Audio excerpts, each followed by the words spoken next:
Good morning, good afternoon, good evening, ladies and gentlemen. Welcome to another episode of the AV Experience. As always, I'm joined by Jonathan and now more of a regular, Bob, who's come on the past couple streams with us to bring his wisdom and his insight, which a lot of times, if you're listening to any of us, is just a bunch of nonsense. So it doesn't pertain anything to Bob. It's all of us.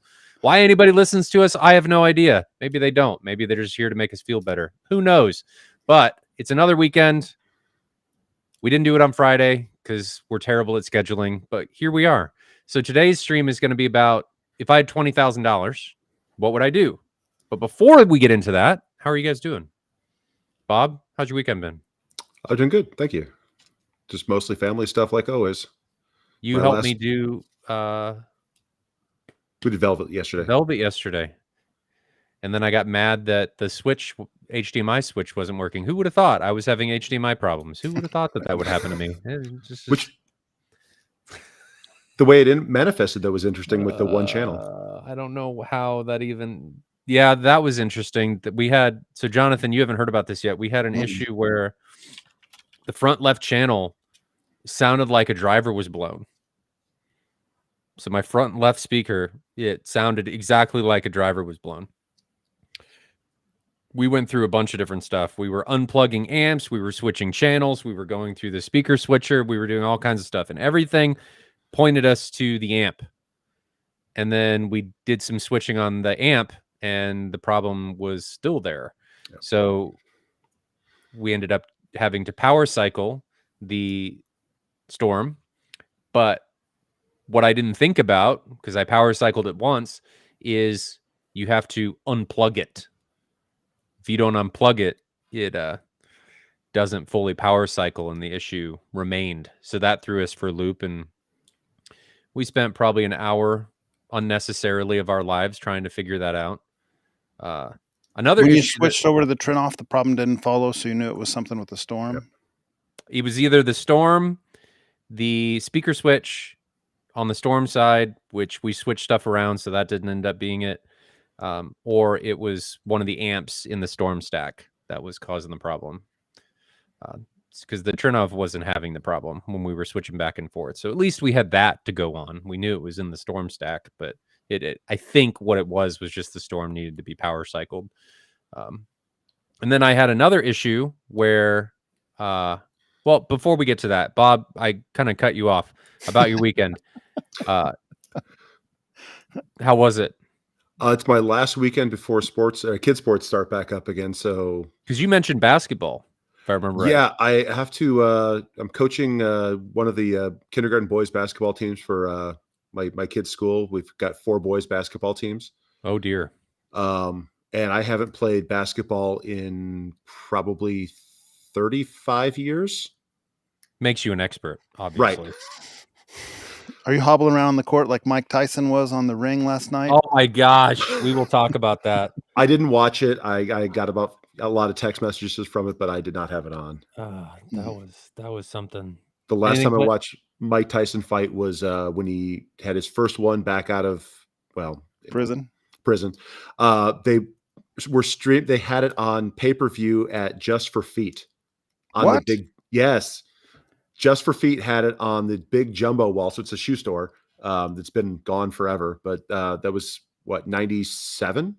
And you're talking about the Tyson a long time ago, not last night's fight. I'm imagining you now the one sitting... a long time ago that lasted like 20 seconds or something. I'm imagining like Bob pulled up in a fold-out chair in Just for Feet, watching the Jake Paul, Mike Tyson's fight in the middle of the shoe store.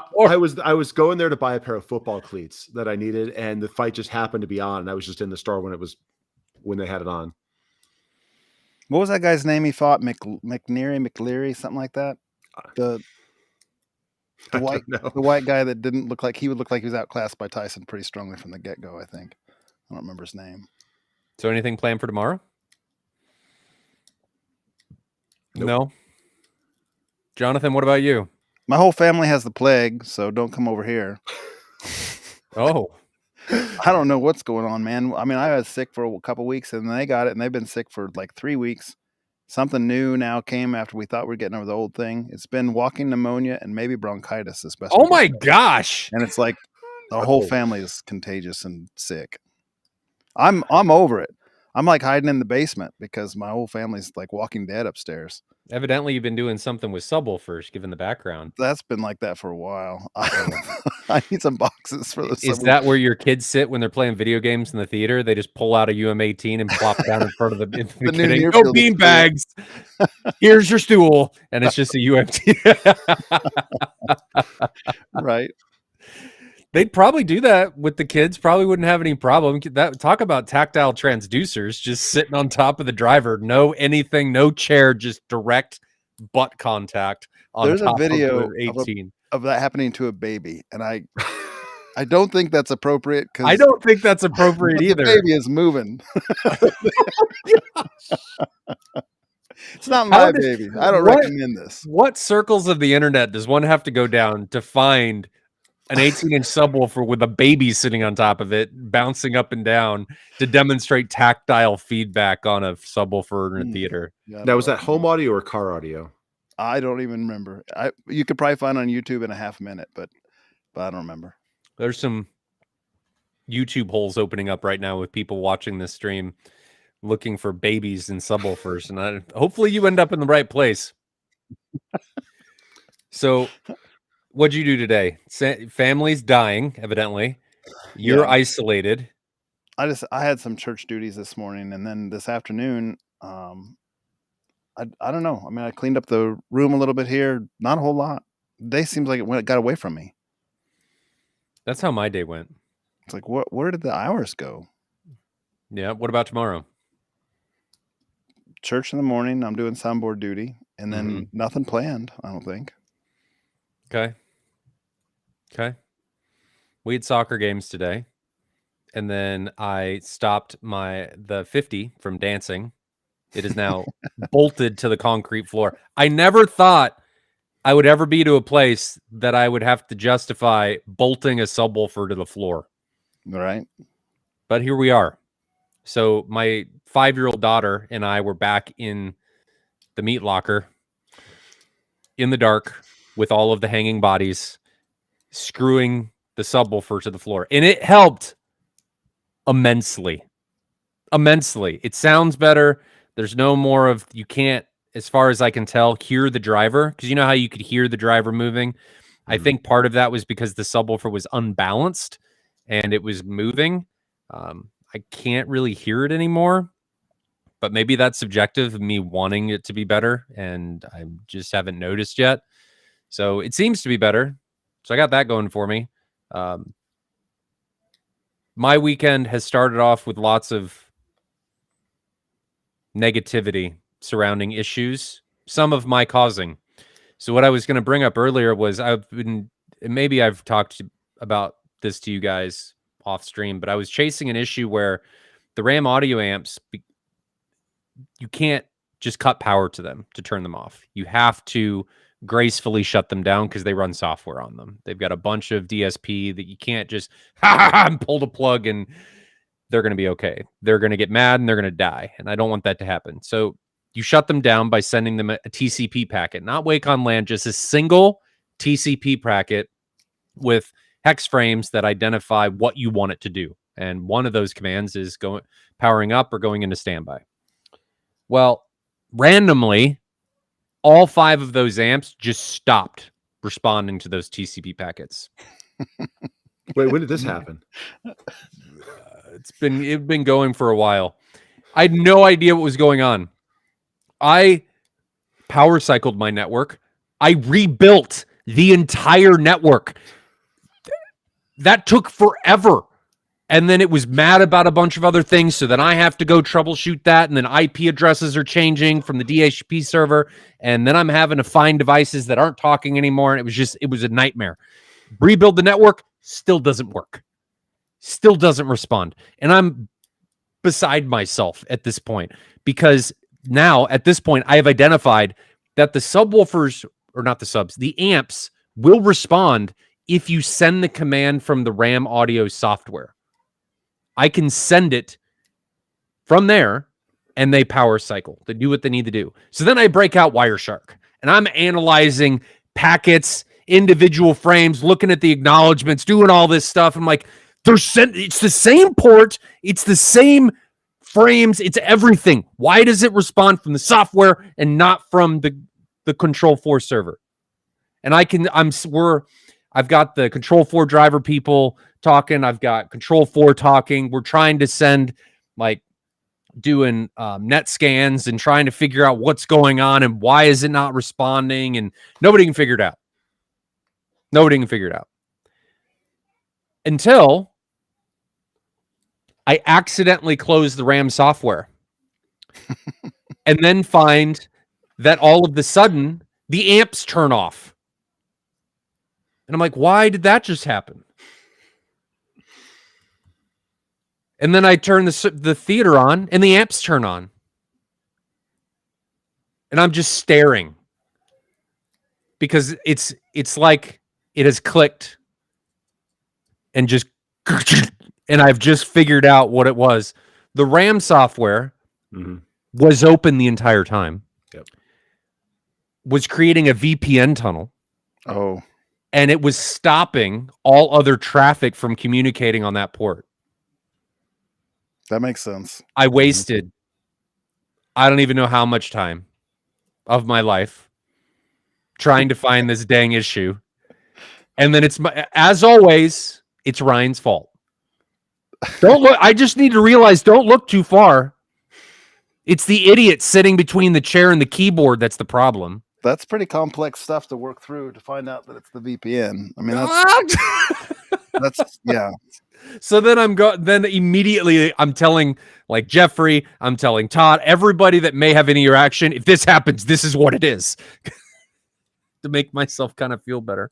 And then we had another issue last night with the HDMI stuff where the switch, and I swore it was the switch. Bob, did I tell you about this? No. Okay, so we were turning on content in Kaleidoscape, and it was going to PCM. It was not going to Dolby Atmos. And it was happening on the Storm and the Trinoff. They were both doing it. And I'm like, this was working. We power cycled everything. Why is it not working anymore? So then I figured out that if I do a little tick box that says enable Dolby Matte, which is a new thing that Dolby's doing on some devices, Apple TV supports it and other stuff, it would work. But then if I picked other content and came back to that, it wouldn't work. Why? Why does this happen? And then you could turn on Apple TV and turn on Apple Music. It would work fine. It would have no problems at all. I'm pulling my hair out, or I would if I had any. So I'm ticking the box. After the content starts, I can then tick the box and it resyncs. And probably 1 out of every 3 times, it would go to Atmos. Can't figure out why this is happening. So I'm messing with this. I'm getting irritated. I've contacted AV Pro Edge. I've done further troubleshooting. Then I'm going through scripts in the Control 4. I don't even remember why. And I notice that the matrix, the HDMI matrix, was set to output audio from the video port on the Kaleidoscape. And we had run into issues with this long ago, where the video port, the main output on the Kaleidoscape on the Strato C, the Strato V only has 1, but the Strato C has 2. It has a main output, and then it also has a dedicated audio output. Mm-hmm. So we found that over lots of testing previously, building this theater, that when you send out of the main port and don't use the audio port, weird things can happen. Well, somehow, in the universe that hates Ryan, your inputs got remapped. The inputs got remapped, and it wasn't triggering and going to send the audio out of the audio only port. It was only doing the main port. So then I'm looking at this, and then I switch it to the audio port, and it's like, poof, everything works. And then I think I just got up and walked out of the room. Mic drop moment. Just so annoying. But today, at least we had some positivity with the anchoring of the subwoofer and things being good. And then I get on here, and first thing Jonathan says is, "Did you make your list?" No, but I have now. So Conveniently, the problems that you have with your system are the things that no other sane person would ever have. I was thinking the same what are you thing. trying to say, Bob? Our audience has dwindled down to 2 people because everyone's like, what is he talking about? No, it's a really cool setup for testing and demonstrating things, but it's not what you would run in a home setup, because It's a setup designed for masochists. If self-hatred and deprivation, that's what this is. Or maybe a dealer's showroom. Maybe. But what dealer would do that? I don't know. You have to But be yeah, crazy to do most that. people aren't going to run into those issues. But it's amazing if you look at Facebook and forums and stuff, how many issues with the outputs you see on devices. Oh, yeah. And if you don't know what to look for, you're up a creek without a paddle, man. There's no indication, there's no logs, there's no anything. It's just, this is why I don't have hair. Even just having 1 or 2 devices with HDMI, I mean, it's really easy to lose sync or have an EDIT issue when it drops your audio format or drops your video format. I mean, that's why I really like that Vroom, because every time I change inputs, every time it resyncs, it pops up down at the bottom of the screen and it tells me what video format I'm in, what audio format I'm in as a little overlay. Will it give you an error if the HDCP isn't working? No, it's just pretty much, it renegotiates to something else. I've never had. That's the gotcha that a lot of people don't realize, is that if HDCP doesn't work, it doesn't tell you crap. It'll just be flashing, black screen. Why is my life hate me? That's right how it manifests. No, it will show up a little green error and stuff down at the bottom because it gives you a status on screen. Jonathan's probably sitting over there in his corner being like, man, these guys don't know what they're doing. I never have these problems. And no, everyone's guys had HDCP problems. If you've been in this hobby very long, that's for sure. It's awful. It is awful. But I think it's time that we talk about our topic for the day and Ryan stops talking. So who wants to go first? We want to go piece by piece? Sure, we did piece by piece, but did Jonathan create multiple rooms again? This is one room, but I'm real proud of my list. All right, you're going first then. So let's start with, you pick the piece of equipment we start with. Well, we can do it either way, but I have like a list with like everything laid out in Excel. Yeah, I have it written down. How do you want to do it? My projector is an NP5 for what it's worth. A JVC NP5 for 4K. We picked the same. That's a really good price. It's hard to deny. It is. Bob, what'd you pick? I actually did a JVC, or I did an Epson LS12000. What a piece of choice crap. as well, but it's $1,000 more right now, which I need. What a piece of crap. If you Google it, Projector Screen Store has it on sale right now for $4,000. All right. Well, either way then. But yes, an NP5 is the same thing. I mean, okay, hold on. Would you take for $4,000 MP5 against LS12000? What would you pick? I know what I'd pick, but I already have my choice in the back of the room. LS12000 for me, but that's because you hate PWM. That's part of it. And PWM hates you. So it's not the only part. It's not okay. The only part. There's more. So if that's not the only part, what is the other part of it? HDMI CEC is one. I really like that. It makes it so my 6-year-old can run my whole system. That is a bigger deal than I think people make it out to be. Yeah, good luck having them run it with anything that doesn't have that. If you don't have control system or something, it has more brightness, significantly more brightness than an NP5. It's laser. It has full fade to black. It has 120 hertz gaming motion that's better than JVC. No matter if you're affected by PWM or not, the motion's better. It has better frame interpolation than JVC. Yep. And then the JVC has better black floor. So, but JVC has 3D as well. Like those would be the advantages for the JVC, in my opinion. And the black floor difference is noteworthy. It depends on what scene brightness you're at, though, because that's the older ones. On the newer ones, the big advantage is going to the JVC across the board, but the prices are significantly higher. What an NP, the new 500 is? That is 7,000-8,000. That is the newest lamp-based model, though, that JVC has is the NP5. The NX500 previous generation, though. That's not the current one. NZ500, I think you're thinking of, Yeah, but the that's NZ500. $6,000, right? Did you find it cheaper than 6? I didn't even know if it was 6. I thought it was more than that. What? What's the NX? When's the NZ500 cost now? 6. I think it's 6. 6. It's 6. Is it? Yes. Oh, it's 6. Okay. Yes, But it was 6. But it's not. I mean, I want to see one of those things in real life. I want to see more reviews because I saw some mixed reviews on that thing as far as Hold on.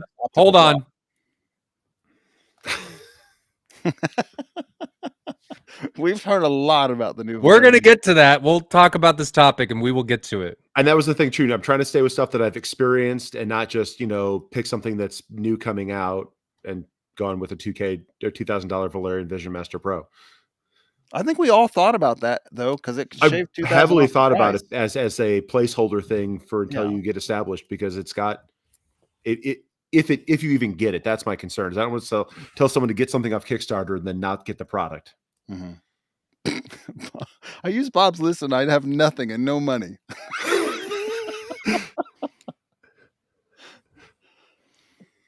Okay, so you did the LS12000, Bob. Yep. And Jonathan and I did MP5s. Yeah, I might switch it if I knew the price was that, but that's okay. Both of them are great. I have a feeling Bob's doesn't have a warranty. It says they do. I mean, I don't know. What shop's it from? Projector Screen Store was the first thing I had. That's a legit place, isn't it? Projector Screen Store? Maybe. Yeah. JVC has a resellers list, I think. JVC resellers authorized. It was the first thing that popped up when I Googled it. Authorized Projector projector Screen dealers. Store. Oh, maybe this is. Are they really on sale? It listed it for $4,000. Unless I was not paying attention, that was Are you high? It's $5,000. The LS11000 is $4,000. I'm on their. Oh, no, that's correct. It's a refurb. So refurb's okay. That's okay. That's fine. I had the link wrong now. Okay, it is a manufacturer refurb, but yes. Sorry. Projectorscreen.com is on the list, but I don't see projectorscreenstore.com. Is that the same thing? Maybe it's the same thing, but it's their store. It's projectorscreen.com. Wait a minute. I'm looking at JVC authorized sellers. You're looking at Epson authorized. Sorry. Epson yeah, but Epson's projectorscreenstore.com is the store for projector. No, it's not. I don't know. It's projector store or screen.com. This is all very confusing. Yes, it's projectorscreen.com, and it was a refurb, and I didn't pay attention to that part when This is kind of funny. I went to Epson's authorized list. JVC has a very short authorized list. Epson has a unauthorized list because I guess pretty much anyone can sell an Epson except for these 20 stores. Yeah. Martin Logan does the same thing. They just say, and I think it's like 3, do not buy from these companies on their website. Yeah. So interesting. Anton Line is on their do not buy from store for Epson. Anton Line's been around a long time. I thought they were a legit place. That's interesting. All right, never mind. Going back to the topic. Okay. So screens. What'd you choose? I chose Jonathan. I'm going to keep going back to you because you're very proud of your list. So I'm super proud of my list. I think my list, to put this in perspective, I think my list could make any of us who have experienced really high-end systems very, very happy with what they see. Those are big words. Yeah, I think this is a $20,000 system that hits in the big leagues. So the screen that I chose was a Seymour XD for $1,500 from the Seymour AV store. So it's XD, the 120 wide. 144 CinemaScope, 141 CinemaScope. Sorry, I've done this. I did the 120 wide precision spliced from Seymour AV for like $1,478 or something like that. Mm-hmm. So yours is 16 by 9, mine's CinemaScope. So yeah, little difference, but same thing. Yeah. All right, Bob. On the chat, those are 3 Fs. But I did a 135 silver ticket.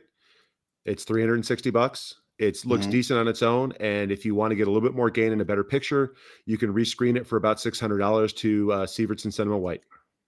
But not AT? You didn't go AT? No. Because we have our first big departure. because at this brightness, and this is what I was playing around with the Epson, I don't want to get under 200 nits. To put this in perspective, Bob has been ruined. I have been. It's over for Bob. There's no recovering from the high lumen output. It's just, I remember, Bob, you saying, I run my projector in low. And you were very proud of that. I still run it low for everything. Gaming. But it was everything. And you were very proud of that. And now it's, I need more. Okay, and I'm just imagining the sun. Medium. The sun sits right behind Bob. And it's just, that is now his equilibrium. This is his safe place. I 250 to 300 nits, I think is a good target range based upon what I've seen.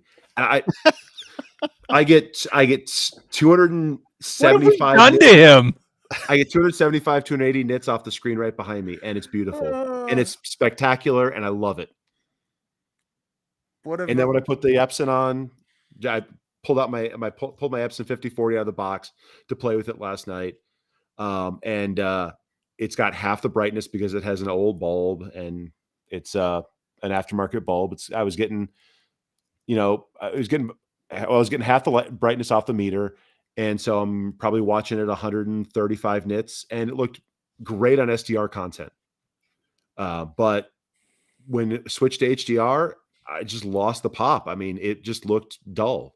Yeah. But in certain threads on the internet, that 1400 lumens would gain you one of the best projectors ever made. In SDR content, it was great. I mean, if I put on an old 80s movie, later, it looked beautiful. The 5040 UB still holds up in SDR. Oh yeah, but in HDR, yeah, absolutely, a little rough. And if I had a new bulb in there, I mean, it might have been better because I even hooked it up to Mad VR PC, and I mean, it wasn't bad. I mean, there was nothing wrong with it. It didn't have the brightness on that bulb. It doesn't have the sharpness. It didn't have and it only has the 11.2 gigabit, so it had some other issues. Mm-hmm.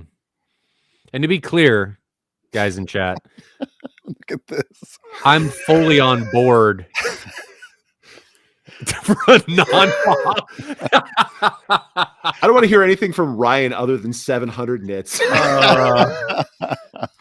What is a good nit level to aim for a non-Bob normal person? To be clear, I'm the one that did this to Bob. So I am fully on board with everything that Bob says. It is, and you, Bob, actually brought up that Matthew Pose just did a video about this, and he is now fully on board with all of this. Too. Yeah, yep. He's got an M4K15 that he is doing testing on.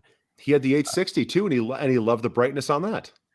860 is a little lacking in the contrast, but if you're after the brightness, it's what it does. Those projectors, though, to be clear, need a video processor. Just to be clear. For a non-Bob normal person, what do you guys think is adequate brightness? SDR for years and years and years has been spec to like 100 nits. 103 nits is like Dolby Cinema spec. Yeah, but I feel like that's because that's all that anything was capable of. No, I'm okay with that on SDR. I don't think that's too bad. I mean, I was watching it at, like I said, 130, 140 maybe. 100 would have been fine. When I watch, I watched Labyrinth and Explorers this past week with my kids down in the basement. And running full power was too bright for older SDR content like that. It wasn't a pleasant experience. And so I kicked the laser power down to, 40, 50% or something. So, and it was a much more enjoyable experience with SDR content. Okay. They got quite a few guys on the forums that'll say like mid 80s is fine for SDR. Like that's kind of the threshold for master. He'll promote 85 as fine. Well, what about HDR? More the merrier. Is that kind of how that works? I mean, Dolby Vision, the new Dolby Vision theaters that are getting the Christie Gen 3s, they're going to do 300 nits. I think that's going to be beautiful. I mean, from experience on your system, between 300 and 800 or whatever we were at, I thought 300 looked between 300 and standing in front of a car headlight. I thought, so. I mean, when we watched Godzilla at 300 nits. It was, oh, that's bright. Like you'd close your eyes and kind of turn your head a little bit. But I think At that's how it's 700, supposed to be. I mean, it's kind of what it's supposed to do. Right. I mean, you were diving from the laser beam at that point in time. Don't look at this next scene or you will permanently damage your eyes. Look away. The projector says don't look into the laser, but now you can't look at the screen either. Right. So back on topic, we chose the Seymour AV center stage XDs in different aspect ratios, and Bob went for more gain than what we're going to get, and silver ticket, which, to be clear, I think is, for the price point, I think it's a perfectly fine screen. I don't have a problem. I had one. There's quite a few people in Kansas City that have those silver tickets. Yeah. And like them. That behind me is Ryan's old silver ticket frame that I rescreened to Sievertson. Yeah. Good choice. Nothing wrong Good with choice. So now we've gone through projector and screen. Let's stay on the hardware trend. What do you do for AVRs? Go ahead. Did you do dedicated amps? No, did not enough budget for it. Okay, Jonathan. Yeah, I mean the 6800 is where I landed because you can get it for 6800. Uh-huh. Oh, you did the Adorama thing. The Denon 6800 is 2500 accessories for less, and you can get it for cheaper if Adorama sells. If Adorama has a special, so it's the 2000 to 2500 range. Okay. Depending on the special that's flying at the moment. 2500 right now is the cheapest I could find it, and that's, like I said, accessories for less, and that is refurbed for what it's worth. Bob, what'd you pick? I would have said the same thing, but I couldn't find a good price on it to get me low enough. So with the channel count that I'm looking at, I think at the 3800 gets me all the outputs that I need.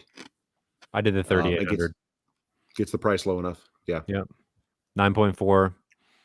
6800s, 11.4. There were a couple 6700s that were still available that had the lower channel count, or that had the lower price point too, but they were on a weird closeout. So with one or two available, so I didn't put that down. It's a little plug for Ryan right now. If you're in the market for a 6800, I think he has a few extras right now, and those are a good receiver. They are good. So, yes, they are very good. Mine, I'm doing a 13 channel system, so because 6800 only has 11 amps. Are you using that now? Huh? Did you switch to it from your AV10? No. No. That's a good question, but I'm just talking about this list here. It's still in the box. Oh, I haven't had a chance to test it yet. I'm using 13 speakers in my $20,000 home theater system recommendation, and so I had to have another amplifier, and I just went with the Behringer A800 for 2 more channels. I heard those are really bad. It's going to be very similar to what the Denon has. It's going to have actually a little more power, a couple hundred watts a channel. We did a blind test, and with 8 ohm speakers, which is what I've chosen, you'll never tell the difference between that and anything else because it's above. The SYNAD is above what humans hear. We did a blind test. The ones you used to have with the dial in the front. Yeah, we did a blind ones Ryan used to have test on this in 2020, 2019, something like that. 21. No, 19. It wasn't 21. I think it was 19. It was when COVID spun up, wasn't it? I think we were wearing masks. I think it was before COVID. Okay. I feel like maybe it was 19. It was sometime around then. And we did a bunch of testing, and that's why I was making fun of them sucking, because I had a ton of them. They were running my previous theater. I had a big stack of them. And they were running everything. So yeah, I liked those amps. They are $200, and they're legit. Like ASR's tested them, legit 200 watts a channel, and $200, so like 100 watts a channel. That's $100 a channel. That's super cheap, and it's pretty good. Amp. They're pretty good. So AVRs, subwoofers. What do we do? You're skipping speakers to subwoofers. All right. Yeah. Mine starts getting complicated here, so I might share my screen when it's my turn. You guys go ahead. Complicated? Yeah. I'm telling you, this system is like nice. This would be nice. Okay. It's some do it You yourself can't option. tell us that Like, you did a complicated. spreadsheet and not show us the spreadsheet. So get on this. Come on. All right, I'll share my screen. I just didn't want to like stop the flow. No, this is all part of the flow. Okay, can you see my screen if I make this large? I'll make Yep. it large still. Okay, look at this price. I came in under 20,000. That's close. Mm-hmm. Okay, so far field, I recommend these GSG audio behind the screen dual sealed 21 enclosures, and I'm getting 2 of them. They cost $550 a piece. So that's $1,100 for 4 21s. Mm-hmm. And then we're buying 4 21s from Parts Express for $540 a piece times 4. Mm-hmm. And then you're amplifying them 4 drivers with 2 NX 6000Ds, which you can get for $450 from Musician's Friend right now. So that's the far field subwoofer count. And that's the numbers for them. Now you're going to have to pay tax and shipping. This doesn't include tax and shipping. No, none of ours does. But the price is there. Now that's far field, and 421s in most any room is going to give you enough output. Now we got to talk about tactile, because it's not maybe going to get you enough tactile in my opinion. Well, to be clear, the 21s typically don't dig super deep. Historically, from most manufacturers, 21s, they're more of a pro response. So the Kraken is what Chirpy has, and they actually have the big surround driver, I think. So let me show Oh, they you. do. Yep, Kraken Yeah. plus 21-inch plus Parts Actually, why don't I just click the link here? That's why It looks like a big UM18. Yeah. So and these are in sealed boxes, so they'll dig fine down low. You can apply EQ to whatever you want. In fact, it's kind of the opposite on these drivers. They have a little bit of trouble on the higher bass frequencies. Like if you're trying to make them play like 300, 400, Look at 500 that hertz, surround. not gonna do it. They're more for the deeper stuff. Got it. Yeah, 21 millimeter excursion. Dayton always underestimates that. It's probably much higher than that, although I haven't seen any practical things. But I've heard these in Chirpy's room, and they sound really good. And Is he's that just both directions or total excursion? It doesn't even say, but it's probably in a spec somewhere. Let's see if it says down here. And I am starring questions, so if you guys have them, we will come back to them. I'm gonna guess that's both ways, because that's kind of a low number for a 21. It So I'm would gonna be guess 21 each side. If there was a place like Database that had rated it, you would know for sure. But I've read about these things for years. They're not a new driver, and there's a lot of popular press on them. Like they're well received. So they cost $540 a piece. That's the far field stuff. So 4 21s for far field. And then for near field, I'm assuming in this setup, we're just going to do 3. So for near field, to fit the price, and I think it's still fine because I know people with 15-inch Dayton Audio UM15 22s, we're doing 3 of those. And we're doing a knockdown box. It costs $210 a piece from the knockdown box. And we're going to run the 3 on a Behringer amp. So we'll bridge the amp. We'll run the drivers at a 12 ohm, and we'll bridge this to 12 ohm. Each one will get, I don't know, maybe like 500 watts, and that'll be enough. That'll be enough for near field.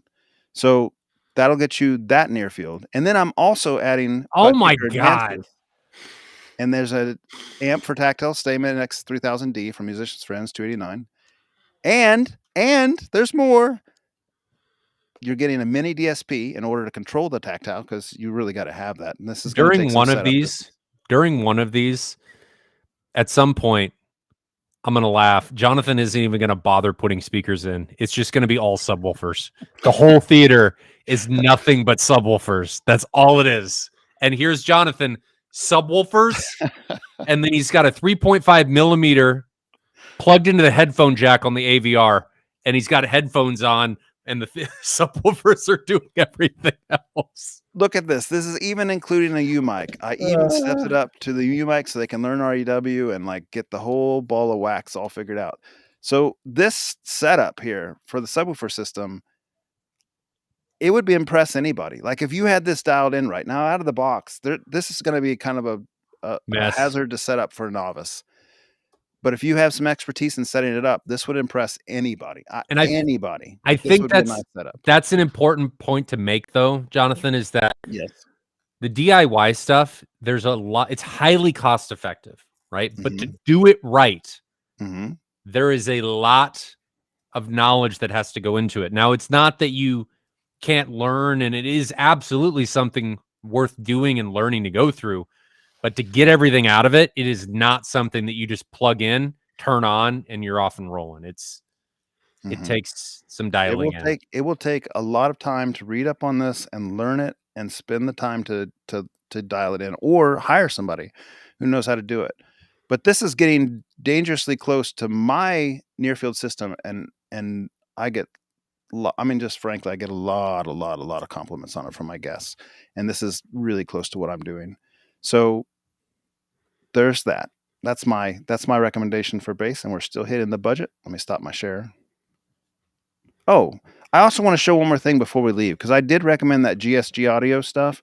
I want to show you how incredible these instructions are on this site. So if this will pull up, of course it's not. Come on. Get protected. I don't want protection. I just want to click the link. Okay, we're just going to go to the site directly because it's not letting me do it. It thinks it's something bad. Come on, get this out of here. Okay, here we go. GSG audio.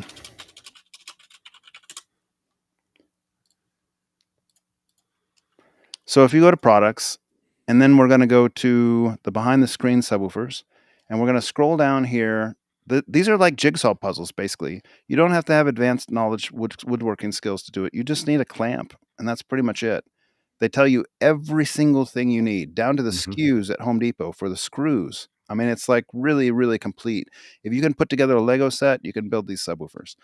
And so we're going to talk about this dual sealed 21 box. You can see it's on sale for $549, two 21-inch drivers in each one. So you're going to have two of them in this scenario. And then you can go to the assembly instructions, and here's the shopping list. So I talked about the hardware that you need. When you click this shopping list, it's going to drop down here, and you find your driver, and behind the screen right here. On this third page, it tells you what page you need to go to for your drivers. So we were looking at behind the screen subwoofer. I think this larger size.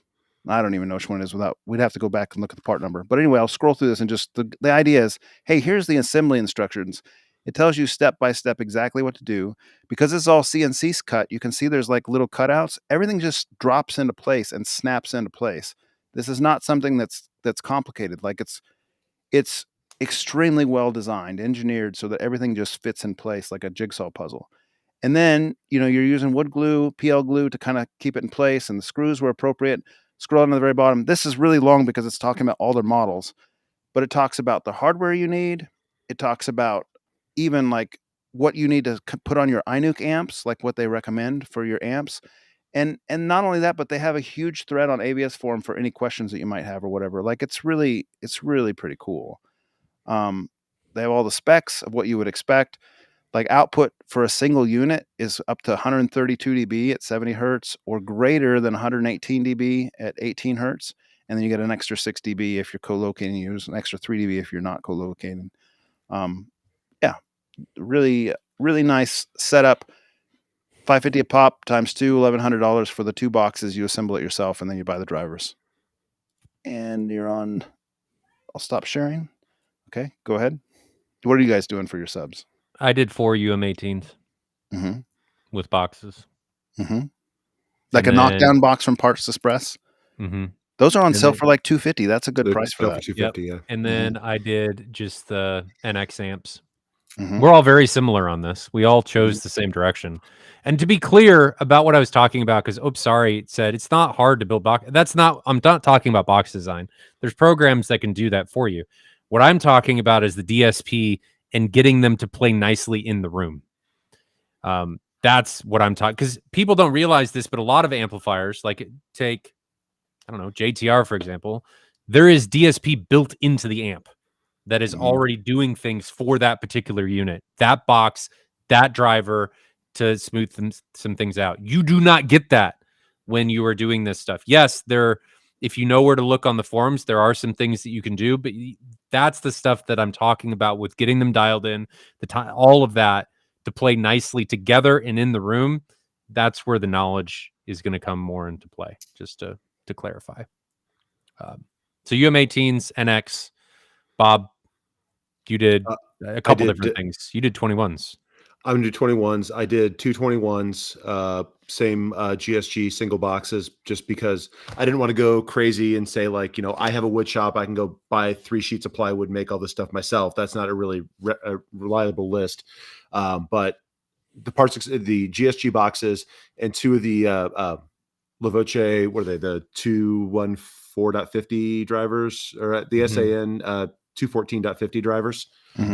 They're very low distortion through most of the operational range. They're not too expensive. I think they're $650 at Parts Express, somewhere right around there, not on sale.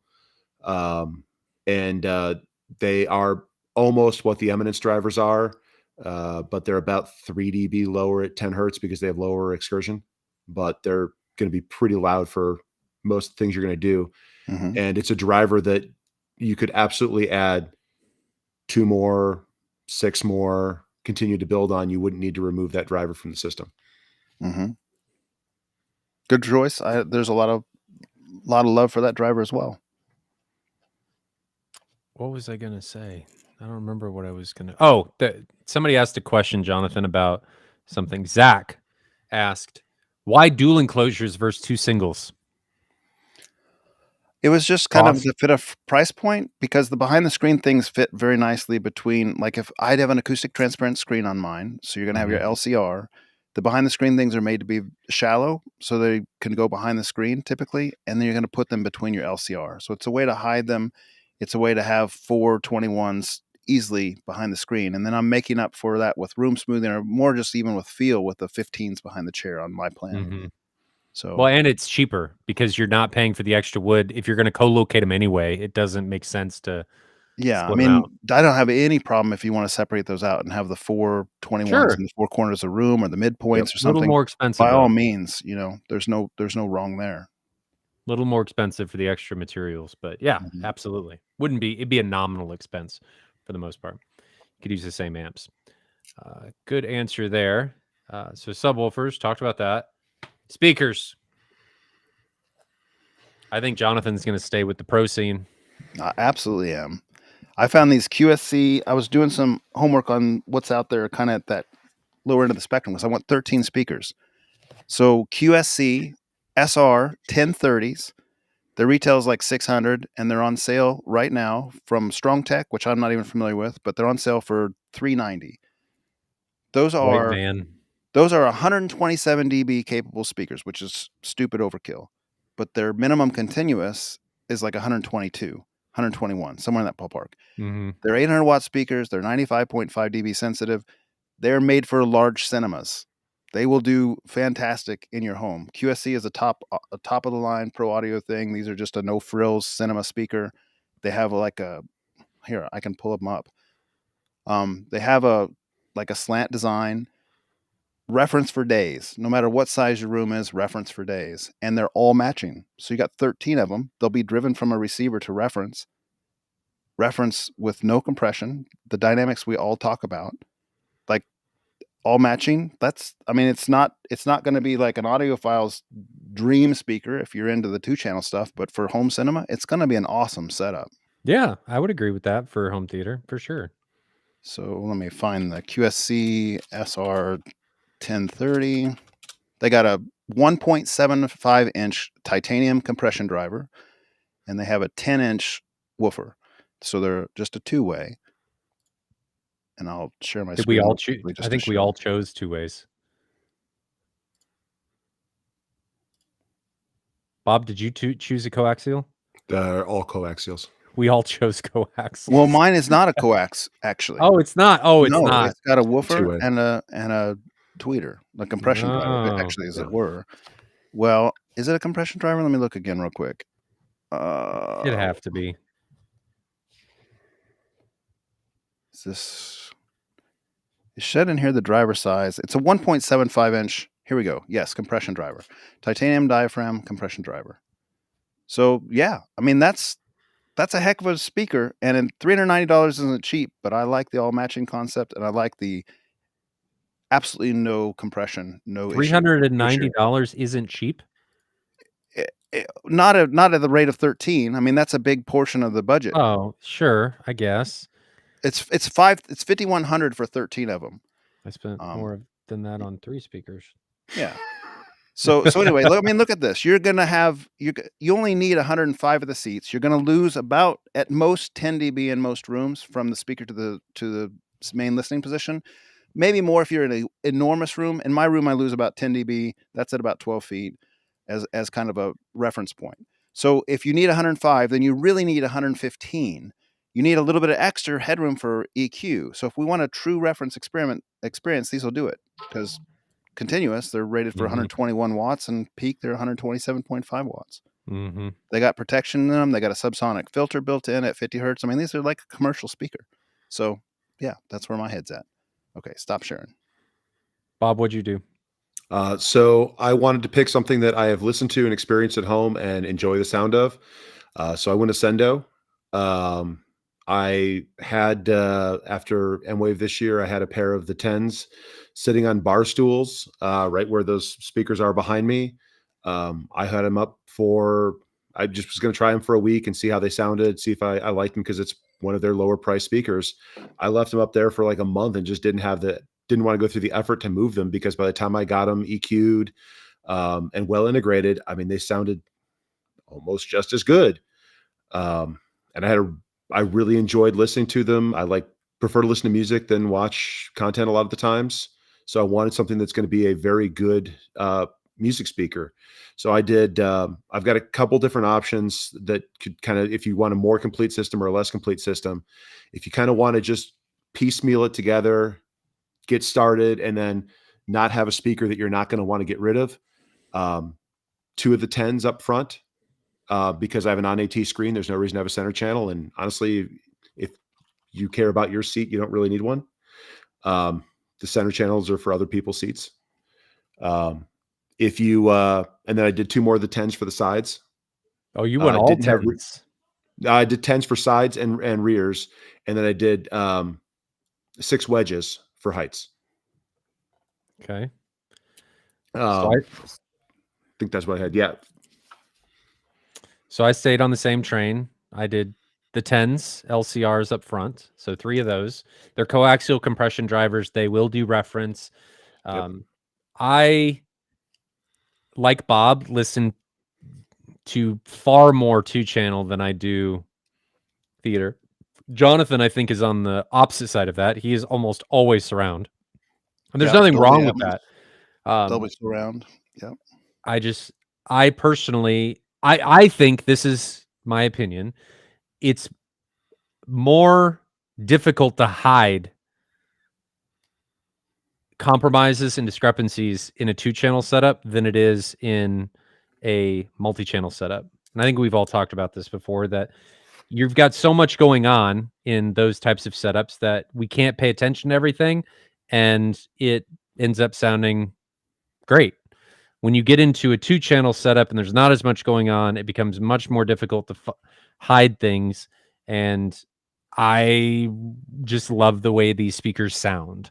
So they went up front, and then I did the 6s for side surrounds, and then I did the 6 Pro in ceilings for tops. So I did a 3. I did a 5-4 is what I ended up doing. Yeah, I had the same configuration as an alternate one. If I wanted to have full surround, I was 10s up front, 6s sides and rears, and then the 6 in ceilings. But if it was a growing one, it was 10s up front, 10s on the sides, 1 pair of wedges for the 6 wedges for the ceiling. And then as you expand, you can add 1 more pair of 6 wedges. You can go to the 10s, or you can add another pair of 10s. You can add a pair of 12s, or if you even want the Pro 12s up front, you can take those 10s and move them to your rears, and then you have reused everything, and you've not had to replace a piece of equipment. So the interesting thing is though Bob and mine speakers don't match exactly, they use very similar components and are voiced almost like that. We all took the same approach of taking that as very important. Jonathan to another level, because they are identical speakers. But I think that is hugely important. And I always find it interesting when people are mixing all of these different brands. and asking questions of like, oh, I've got these. Should I get this? I'm like, don't do that. Like, what are you doing? You're just creating issues for yourself, and it's not a compromise that you have to do. You're just creating these issues and making yourself do them, or have to overcome them. Did we miss anything? Did we miss any pieces of equipment? Was that it? No. I think we had a couple mentions from the audience of what they would do, which are kind of fun to post up there. Yeah. Throw those up there.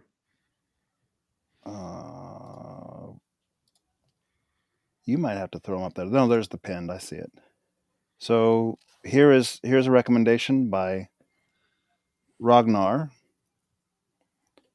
He says, I would put together a 7.4.6 and set up a 7.1.6 Atmos with center height and voice of God using Marantz AV10, 4 subwoofers, probably Stark SW15, and not sure which speakers, maybe JBL. And then, is that the only one we got? I thought I had a couple of them in there. If you guys got recommendations that would fit within the $20,000 title, the subject of this conversation, throw them in the chat and we'll post them for everybody to see. I think that's the only one that's in there right now, Ryan, so we can move on. Got me all excited. And then there was only one. Thanks for Ragnar for giving us your recommendation. It's always really interesting to see how people go through this stuff and what their thoughts are for building out these budget setups. And for what it's worth, the 3800 and the 6800 that we recommended also has 4 subwoofer outs. Yep. But you're not paying the premium for the AV10 because then you also got to buy amplifiers at that point because it's a pre-pro.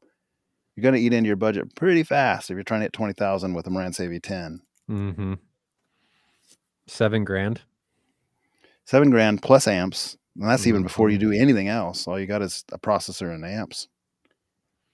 So and even if you went like a cheap wrap, you're looking at like what, a couple thousand an amp and you'd need 2 of them probably well, maybe even just one. If you did a monoprice 11 channel, you could probably do that.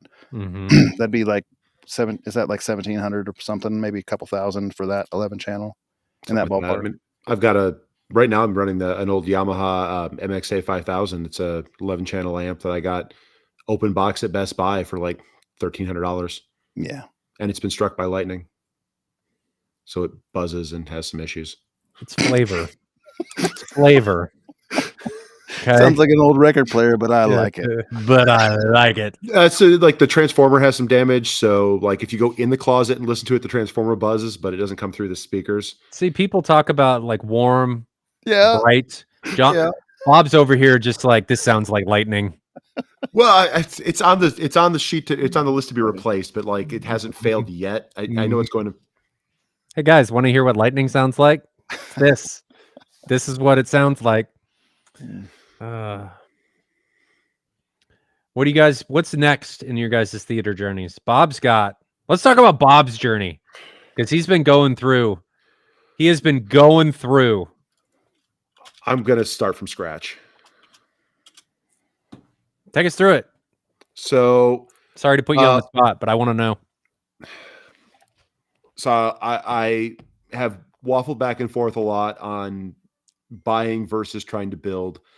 And from the hobbyist standpoint and from the exploration standpoint and just the general like fun factor, I'm going to try to go everything from scratch. And that includes building all the speakers from drivers. I'm going to wind up going to an AT screen. I've got the room. But that means I need significantly more brightness. So that's going to kind of come down later on the road once I figure it out. I've got room to go up to 170, 180 by the time I pull that soffit out. So if you can see that line in the ceiling behind me, there's actually, hold on, I'll be right back. And then he left us. His screen gets replaced with an identical screen. It looks the same here. So that was my first screen. That's a Stewart Firehawk G4. It's a 110 or 115 inch. There's a fireplace behind that wall. I built this room as a mixed space room. I thought I wanted to have, pool table in the middle, bar at the other end, just some seating down there. I wanted AT so I could, or an ALR screen so I could have the lights on, kind of watch something. I didn't really use the room like that ever. So I'm cutting the room in half. So my room it's half my basement. So the room is 15 by 42. I'm going to knock the room in half. And then take that soffit basically extends that far just so that it can cover the screen. So once I get rid of that, I can go back up to almost 9-foot ceilings. I'm bound by basically what I can light at that point in time. I'm going to go, since I'm going to go AT, I'll actually add a center channel for the first time ever. You'll like it. It's not that I'm opposed to them. It's just, unless you have a matching one and you can put it where it needs to be, then I don't think there's an advantage to them. I never had a center channel below a screen or on the floor firing up that I didn't think caused a dip in the front soundstage. But if you can get someone to go AT, then there's no reason not to have it. Going to go Pro Audio drivers for everything, a compression driver, coaxials. Trying to decide between B&C, 18 sound, and what's the other one I have on the table right now? I can't think of the other one. I got upstairs on my other computer. But those 12-inch drivers all around for the base layer, probably for the height layer. If I do 18 sound, they make a 15 with a Beryllium tweeter. That's a very nice driver. They're just a little bit more. But do all those. I'm going to do a double bass array with probably 8 sealed 21s. Yeah, I know. Remember when Bob was talking about his subs were enough with the 8-inch or 6-inch drivers, and now, I'm talking about double bass arrays with multiple 21s, and I need 300 nits, and I've got all of these 12-inch coaxials, and they're right there on the floor. Those are the only subs I have right now. Oh my gosh. They're cute. No, it's not. You've got an 18-inch near field. Okay, there's an 18-inch near field. Yes, that's sitting behind me. Yeah, you can't really see that. I'm proud of you, Bob. I'm proud of you. But yeah, I'm gonna maybe go a little bit overboard. But it's always worth going too far. So I had a lot of the stuff that I've been to in the past and have experienced. I didn't particularly love the bass that was coming out of them until you get it well integrated. Mm-hmm. And as people's systems have kind of tamed down, or you just got some experience with some of these other subwoofers, I really like those 21 Pros. I mean, they hit hard. Mm-hmm. They sound amazing. They're really good. It's a compromise, though. They a lot of times can't dig as deep. Well, they're going to dig deeper than 8-inch drivers. That's fair. So, but that's my plan. As soon as I get rid of everything, right now, I mean, I got an NZ8 for a projector on a 1.3 gain screen at 120 inches. I mean, that's a beautiful picture. Really big, deep black floor, just great overall sharpness. And I get, I'm hitting almost 300 nits. But by the time I go to a larger AT screen, I'm going to lose 2/3 of my brightness. Bob is not okay with that any longer. I'm not. I don't want to watch HDR content at 85 nits. So then you need to find 4 times the light output. Yeah. Unfortunately, your number of options greatly reduces what you're needing there. Hopefully the market will start to pick up on that, because you and I both know that's not going to happen anytime soon. Probably not. But I mean, the issue is that, you've at 120 inches, 135 inches for a non-AT screen, you get a beautiful picture. There's a lot of options too. And there's a lot of options because you need a projector that does 2,500 lumens, 3,000 lumens. And you can have an absolutely beautiful picture that in a completely dark room is going to give you a better immersive experience than a 77-inch OLED or, an 83-inch OLED. But once you go AT, you go beyond that, you can't match those pictures. And with physical display sizes hitting, 110 now? 115. But I mean, that's a bigger than that screen that dropped down. So by the time you're getting to those, there's not really an advantage to be in the projector size unless you can go bigger. I agree.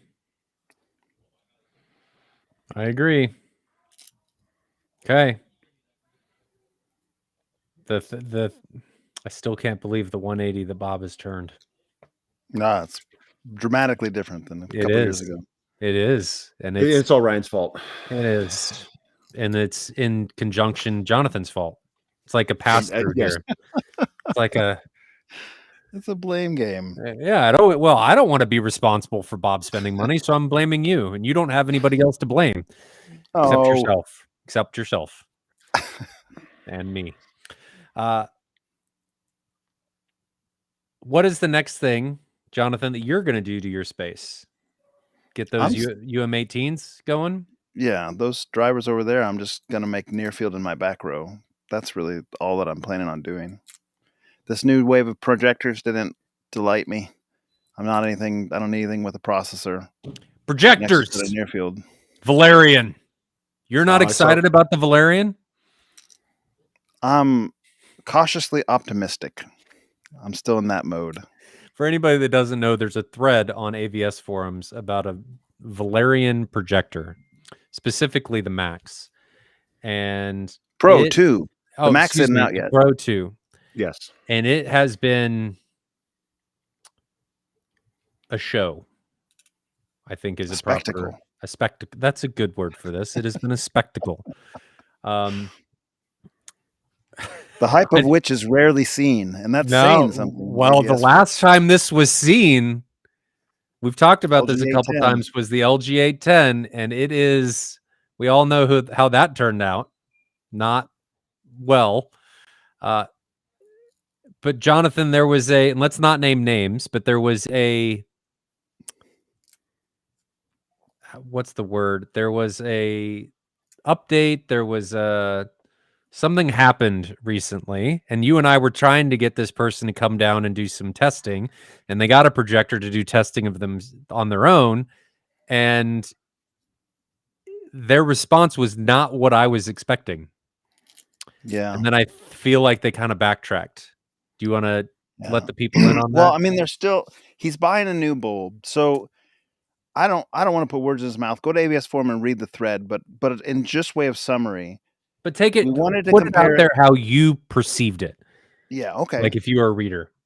So I kind of feel like sometimes the hype train gets driven too hard, and I'm wondering if this is where that's at. We wanted to compare this thing against like a JVC.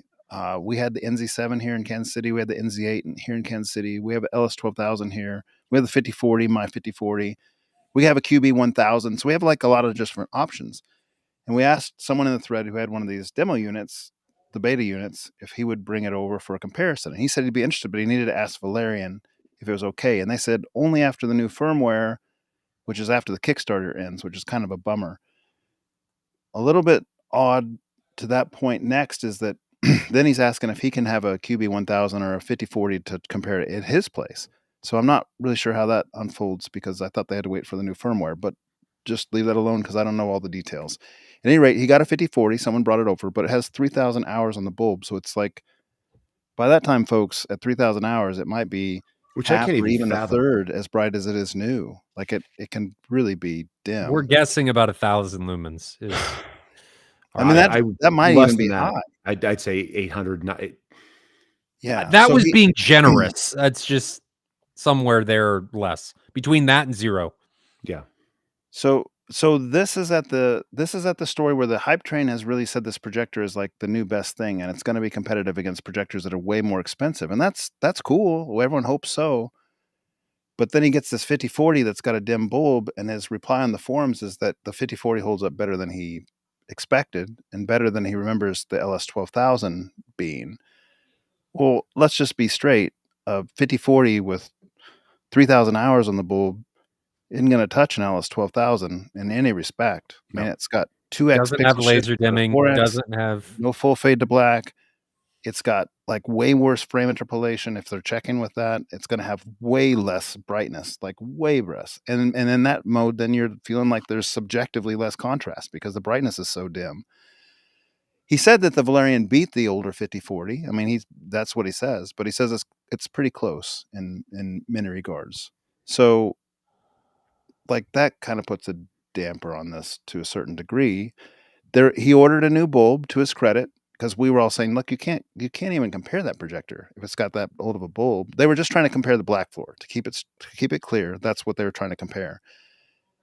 But they were also that they would say that, but then they would make other comments about like, well, and the bright highlights are very different between these two. The Valerian is so much brighter in the highlights. Well, wait a minute. You got this old bulb in there. At least get a new bulb if you're going to compare that one. Well, and So a big thing with that too is depending on what the tone mapping's doing, if Valerian is artificially pumping that and blowing everything out, yeah, it can definitely look brighter, but it's not correct. I hope they weren't comparing HDR because that 5040 has terrible HDR. Yeah. Well, the question is how you get HDR to the 5042 because, like I said, it's on 11.2 gigabit HDMI.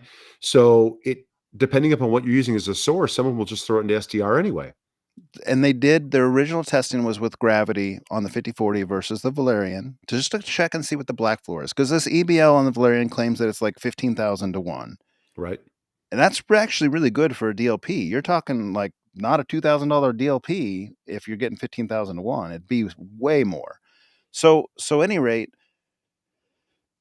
I think that from what we can read between the lines, it's kind of hard to figure it out. It is actually probably the best lifestyle projector on the market right now, and $2,000 is a good price for that.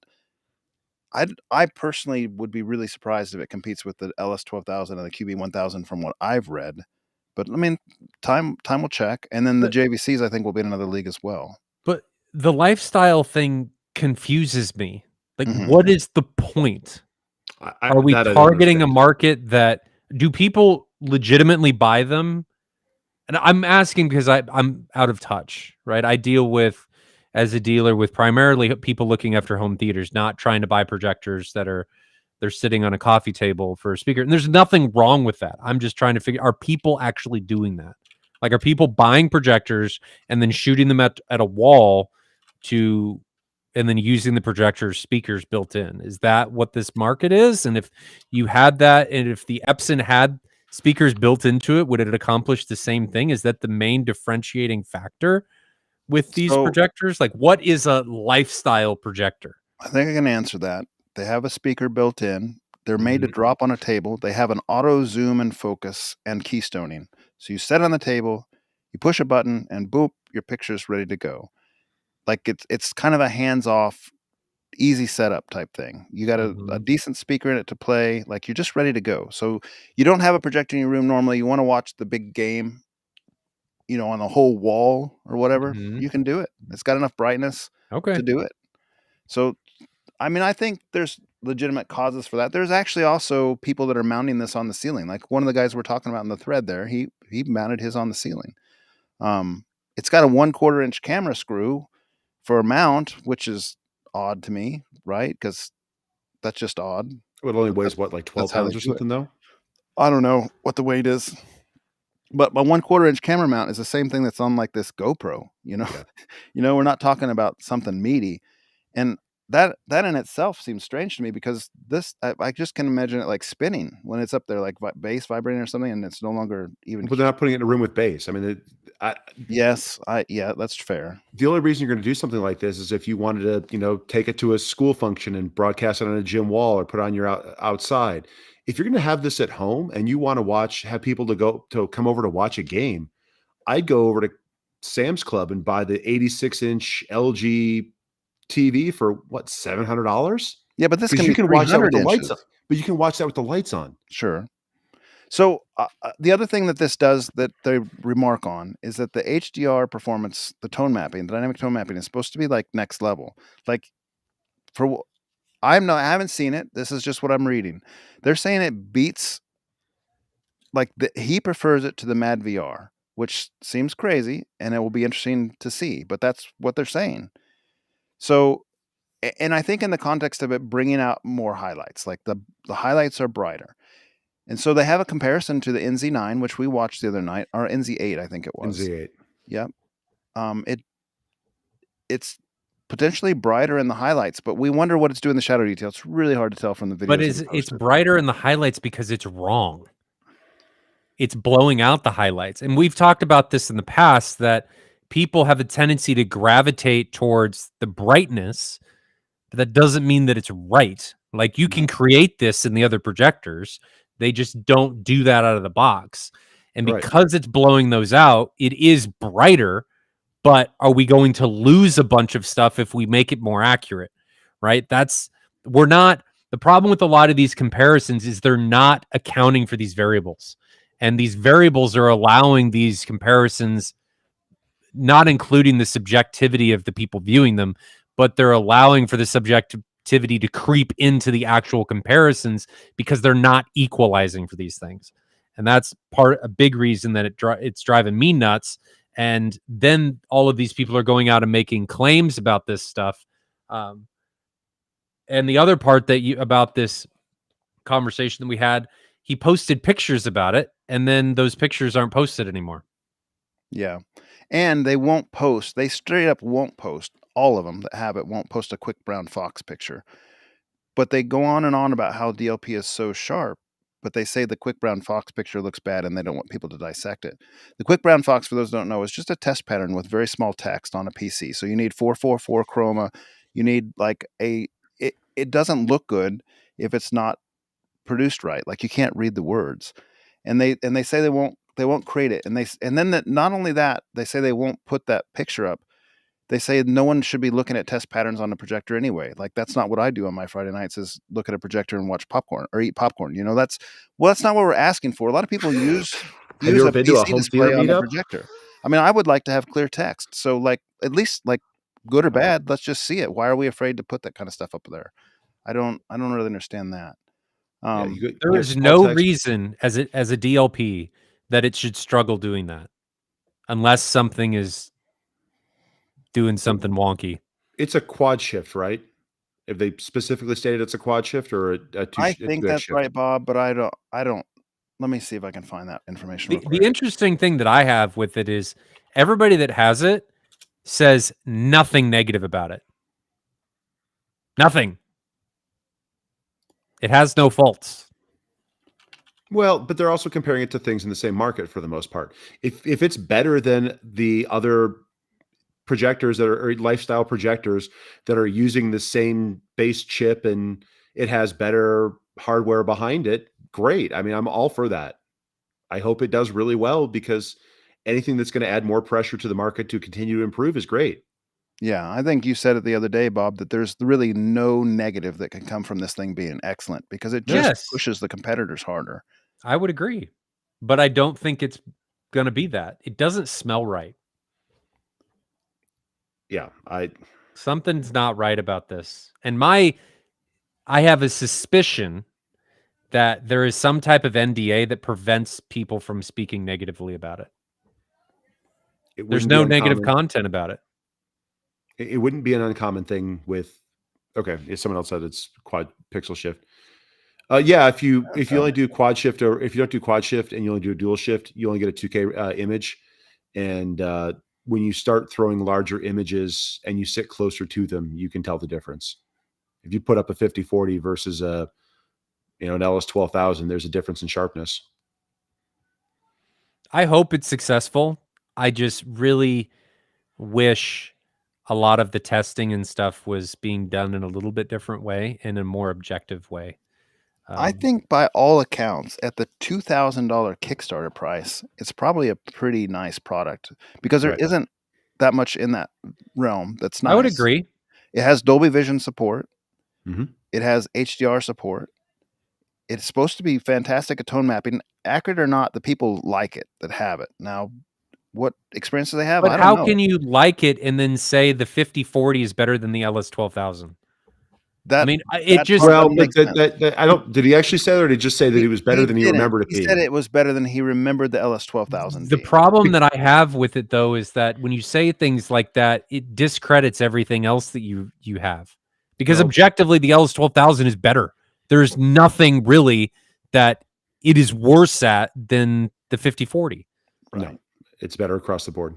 Right. So we all know, and we've talked about this before, the audio memory is bad, video memory is probably Yeah. bad as well. I mean, unless you have a side by side and not a broken side by side with a 3,000 hour bulb with an 8-year-old projector, like I'd like to see it compared directly AB side by side against a LS12000 or a QB1000 or a JVC NP5 or a NX500. That would be very telling.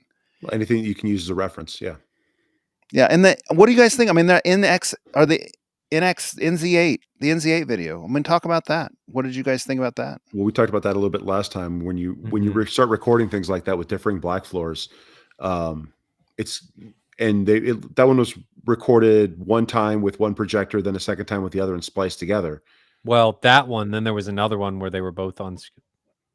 Oh, did I No, miss that one? they were all recorded on their. Well, no. I think they were recorded one at a time. That was the one with the seam down the middle. Yeah, that was the seam down the one. There was another one where they were both done at the same time. I think. I don't I think I think we saw gotta that be one. careful if we're not sure. I don't remember which one. But I was don't which. remember. So I do remember the one with that had the seam down the middle. I remember and I think that's the one Bob was talking about. I But do just from- think that the NZ8 in that video was not, whether intentional or not. I'm not saying it was intentional. It was not represented how a JVC NZ8 No. looks. No. Like an NZ8 will blow your socks off on a dark scene like that. It will look fantastic. But the problem is if they're recording those side by side and you have the Valerian next to it and the Valerian is pumping out light To be brighter, clear, it's camera's not going to. if just to preempt this, that it's if they are doing that. Not Right, saying yeah. that's what they're doing. No, but that's not an issue with what they're doing, and they're not doing something that's going to be purposely discrediting or trying to create a false sense. It's just the way the camera is going to work. If one has a higher light, if one's trying to boost its dynamic contrast by pumping the brights, and the other one's not next to it, the overall image is going to be lower on the other one, and by the time the camera focuses, Except for I don't on the think, bright one. and Bob, maybe I'm not hearing you right, but I don't think the NZ8 in that video, the black levels didn't look blown out. It just looked overall too dim. And I don't think an that's part NZ8 of what the person looks camera is that going to. dim. Right. That's what the camera's going to do. Is it's going to make that look dimmer. Right. Because if the camera's looking for the highlight, is matching its background for the highlights on the Valerian, it's going to make the JVC look extremely dim overall, because to get that contrast on the Valerian, they may be increasing the brightness. I don't know because I have not seen one. But to get that, you've got to if you can't make your blacks blacker, you have to make your brights brighter. Mm-hmm.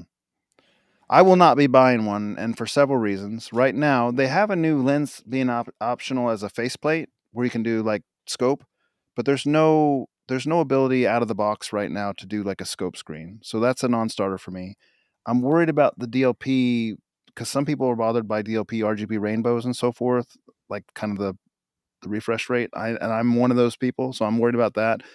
And then something feels a little bit off on the hype train or the sniff test for me. So I think I will be passing, but I do not think I actually do. Let me rephrase. I do think this is probably a good value for $2,000. I hope so. I'm very hopeful that it's good.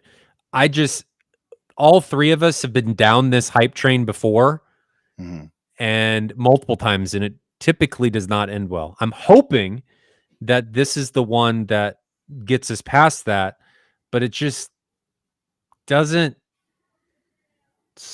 Again, it doesn't smell right to me. Something seems off, and I just want more details. Yep. That's all I want. So somebody says, so get one and test it. West MC says this. West MCC.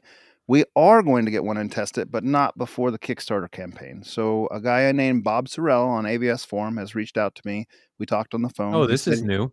He said he's one of the people that's getting these models. He's not sure if he's going to be one of the first 500. I guess if you order a Max or one of these models and you're in some sort of the first 500 or a raffle for 500. They'll send out 500 pros for people to use until the max comes out, and then they just return the pro. So it's kind of a cool little idea. He said when he gets his, he'll send it over to Kansas City Group first thing, and he won't even open it or anything. He'll just let us review it and test it. So we will have one, but you're looking at no earlier than when the 500 go out, and maybe as long as when the max actually comes out and ships to him, because that's just how that will unfold. Unless one of the Kansas City guys is buying one, and I haven't heard of anyone that's doing that. Man, I'm being called out. I'm being told to get one. So what does ISO mean? I think he meant it was a typo. Okay.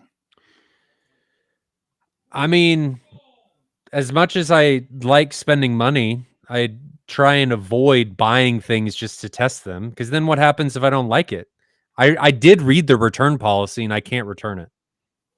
Yeah.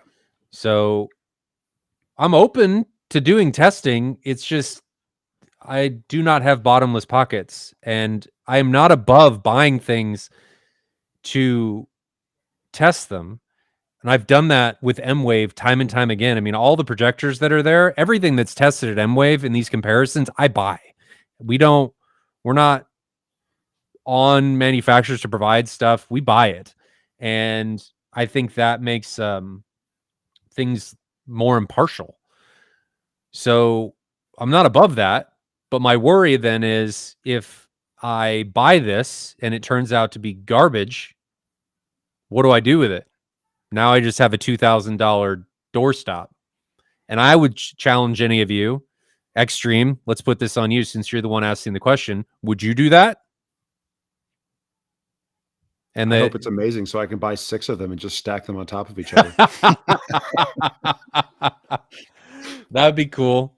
I'm hopeful, guys. I'm very hopeful. I've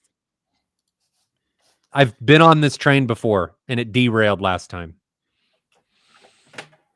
Hopefully it doesn't derail this time. Was there any other industry news?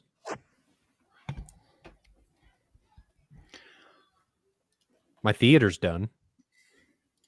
So there's that.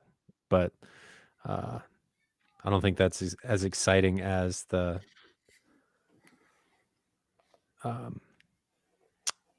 Valerian. Should we get to questions? Sure. No, I'm going to address this one because I think people are... I don't have bottomless pockets, Black Swan. He got those at a Salvation Army store, man. Yeah. He paid $7 for them. Yeah, I had to beat Jonathan over the head to take them. He was trying to get them, and then I stole them. He beat me with a candy plate from the to be clear on section. To be clear on that one, I am not selling Valerians. The showroom, the MadVR Experience Center, the Black Swans are in there because there's something that I offer and there's something that I show. I mean, I'm a dealer, but I'm not selling Valerian projectors. I don't have the opportunity to sell Valerian projectors. And I don't think that anybody that runs a business would think it's sound to just throw money away for something like that, and something that they're worried about is just going to become a doorstop. If people want to crowdfund this and come put money together so we can test it, I'm absolutely for it. But guys, I am not just... My wife would... I'll just put it this way. I might do it. My wife would shoot me. I've contemplated it, I'll be honest, but my wife would shoot me. So I do get reeled back in every once in a while. Let's answer questions. This is a valid point here. So Bruce says, hey, if you're on the fence, buy it for $2,000. The retail supposedly raising after Kickstarter. If it does, you probably won't lose money. Even if you just have to resell it for $2,000, you're probably not going to lose money on the thing if you're curious. And I do think it's going to be like we talked a little bit about, like, will you get it? I think you're going to get it. It's behind AWOL, which is a big projector company. Yeah. I mean, and this isn't their first rodeo. They have other things on the market. I just have some outstanding questions that have not been answered to my satisfaction on the forum yet. That's all for me. Well, not one. I mean, how many things have been a special buy it now introductory price of, $400 or $499, where it's going to go up to $799, but then 3 months later it's back on sale for $499 again. Yeah. That is a worry too. And then also you kind of wonder, like, if their Kickstarter's up to like almost $7 million now, and that 7 million, they get 3D glasses. Like every time they hit these stretch goals, then they get more items. How many more people are in queue to buy this after Kickstarter? Like, how big is this market? I don't know the answer to that, but at $2,000 a pop, 7 million projectors is a lot of projectors. Is there a real long bench for how many people are waiting and couldn't get into the Kickstarter? I don't know. And that wouldn't be the first. And that's why I don't buy it, because it's on Kickstarter. The Kickstarters do fail every once in a while, and everyone loses 3,500 projectors at $2,000 a piece. At 7 million at 2,000. Yeah. That seems too low. Is that right? No? Yeah. Okay. I think My math has failed me. The numbers are too large.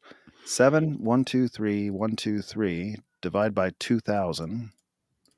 It is only 3,500. That's not that many. Globally, that's not that many. No. he doubted me. Yeah. I used a calculator. It's not like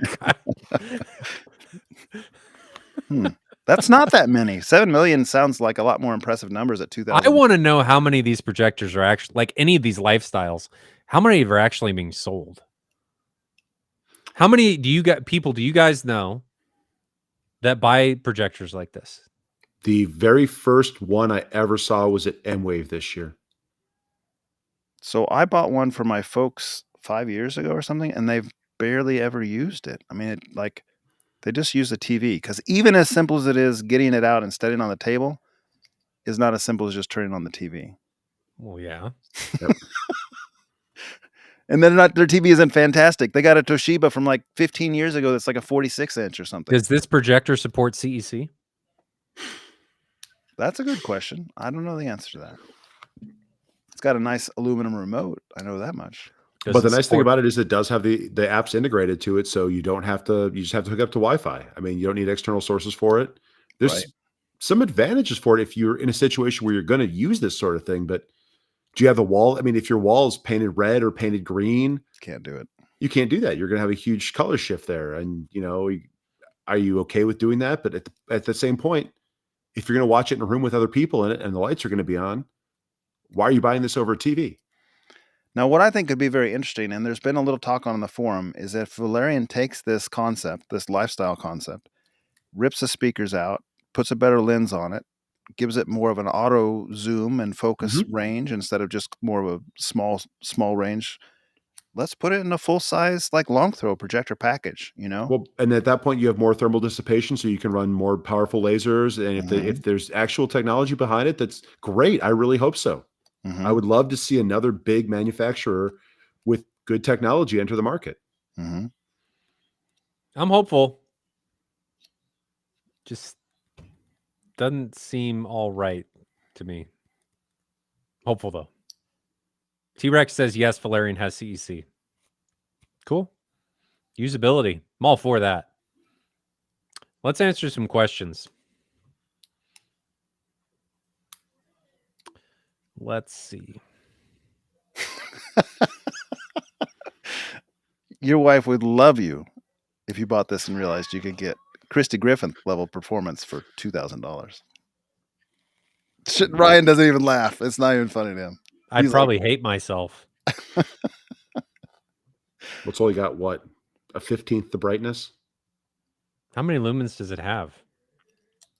Depends on who you read. It's in some of the the Pro. That's the other thing is none of the specs are the same. That one review the multi one we looked at that said in the most color accurate mode was something like 2400, and then calibrated ish it was what, 21. Yeah, not even calibrated, was it? Wasn't it? Was it? Or maybe that was the most. I think that's right. I think you're right, Bob. I think he did some color correction on it to get the DE down, and it was like 2100. But then, like, in the most accurate out of the box mode, it was like 2400 or something like that. I didn't think he did any of that. That was how it was out of the box, and then it got really bad when it went to HDR or something like that. The DE went up quite a bit on. It was like 16 or something crazy. Yeah, I don't have it, so I'm not going to try to make up specs on that. But I've not seen one where it was over 2,500 for sure. That's still a decent amount for most people. No, it is. It's as long as you have. Yeah. So Ryan says it's not even about the Kickstarter. This was a viral marketing campaign intent. I kind of probably agree with that because AWOL is not a small enough company to need a Kickstarter. Like, no, that part is probably true. It gets the name out, and my God, I mean, I can't click on Facebook without seeing 6 Valerian ads. You can't go to AWS forums without seeing a bunch of them. That's why they sent it to all those media influencers too. Like, it's everywhere. You go to YouTube and it's like everywhere. Now, most of the YouTube influencers I haven't heard of, and nobody's heard of me. I'm not saying that, but I'm just saying I've heard of you, Jonathan. I believe in you. I haven't heard of the people who have this projector in a lot of cases. Right. Not all of them. Some of them are well known, but a lot of them are just like, I've never heard of you. I've never heard of any of them, actually, or the majority of them. Maybe one, or I don't know. But that's not saying, I mean, it's not like I spend all my time watching projector reviews on YouTube either. Yeah.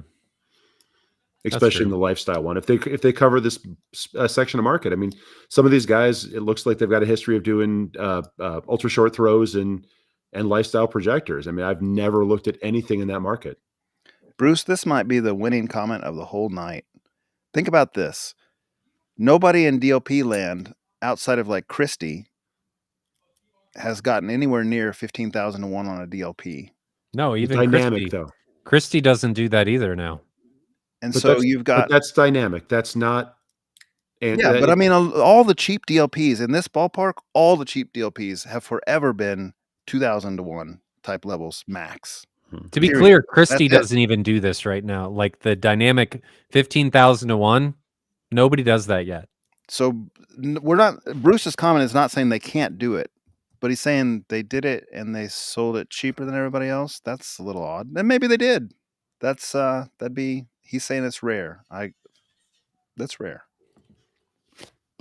I thought Christie had some with dynamic contrast that they were claiming was higher. It's coming. Laser dimming is coming, but it's not out yet.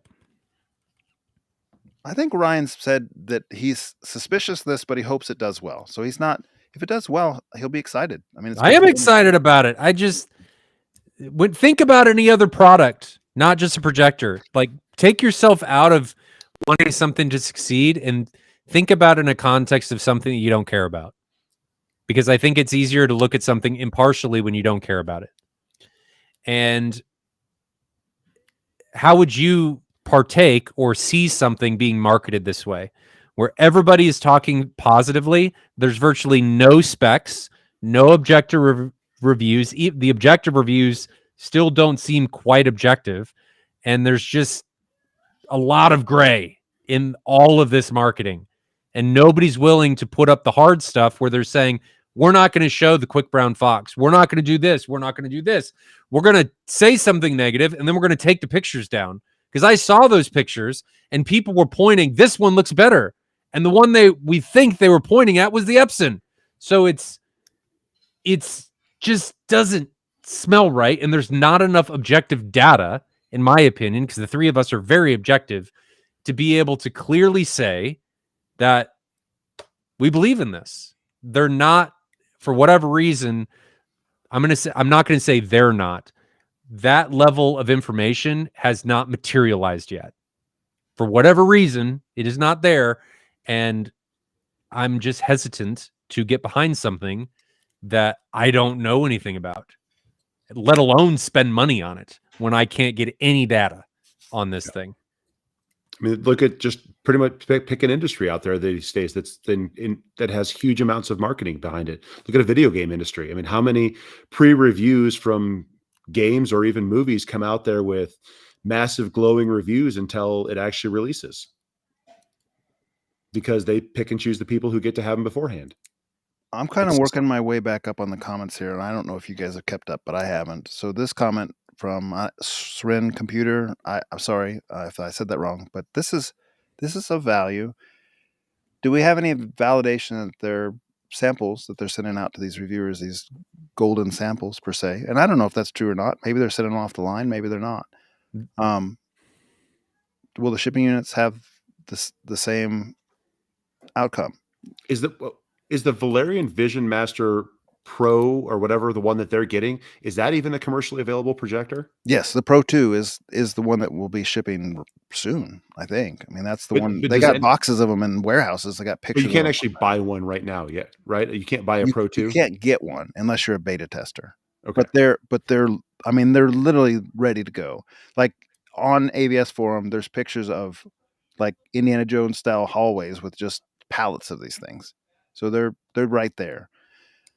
I would kind of tend to think that you're probably not going to have a shipping unit that's like significantly worse than what a golden sample would be. What the golden sample would have is like, hey, maybe it has better image uniformity if that's such a thing, or maybe, you know, like there's individual specific, maybe the lens is very specifically chosen to be perfect, and maybe the other one has a little bit of a corner that's not quite perfect or something.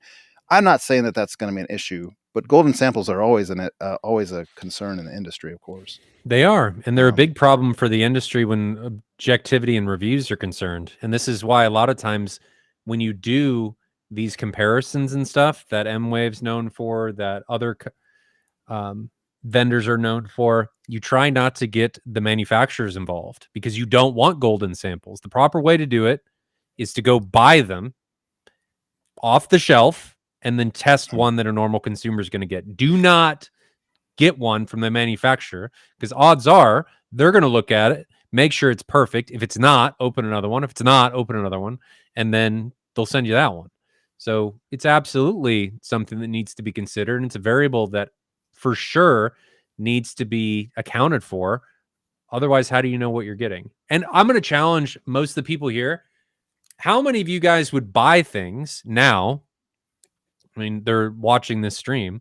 How many of you guys would buy things? Let's take speakers, for example, or a TV without looking at objective data. Without speakers, are you going to go to Aaron's Audio Corner to look at what something Klippel measured?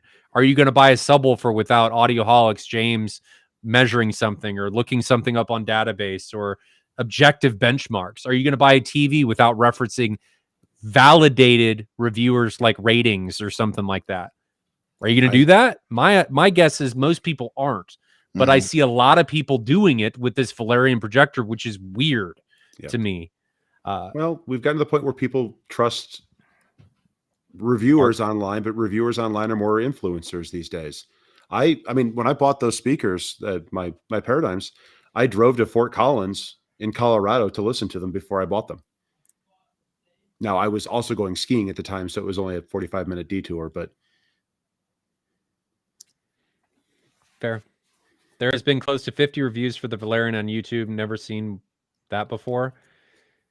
Yeah. And how many of those reviews are done by people you know?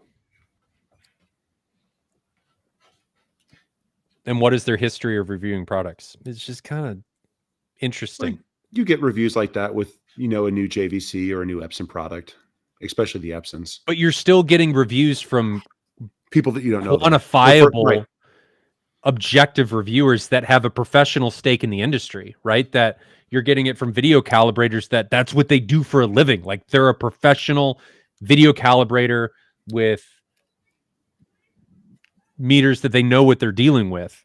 Not saying none of I don't know if maybe some of these guys could be, but we're it's a hard market though. I mean, for a majority of the consumers out there, people want to be in this space. It's not like you can just go to a store and see these kind of things. You know, Extreme says I bought the new Sony A95K QD OLED once I saw all the positive reviews, but there were positive reviews from objective quantifiable sources, right? From guys that it's what they do for a living and their reputation is on the line, and they will show you step by step how they got to the data that they got to. Yeah, there were other ones that weren't, but there were ones that absolutely did. And I haven't seen any of those with the Valerian. Maybe we'll get them eventually, but that's part of why I'm just hesitant, is because we're seeing all of this push in the market from a part of the industry that doesn't have that. And I don't quite understand why people are pouncing on it when normally they would want all of this data. But for this, it seems like they don't. It sounds really good, and the price point's low, so everyone's hoping it's an amazing thing. Yes. See, this is what, if they had done this, Yep. I'd shut up. If it passed somebody like Chris Deering, all for it. But until it gets to somebody that has a stake in the industry and the reputation is on the line for reviews and stuff, and that objectively knows what they're doing, it's hard for me to pass a judgment without seeing one. So I'll get off my soapbox.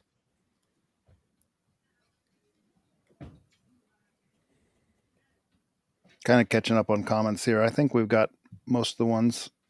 I was kind of poking them up there when we weren't necessarily talking to them, but you guys could read them and kind of get the idea.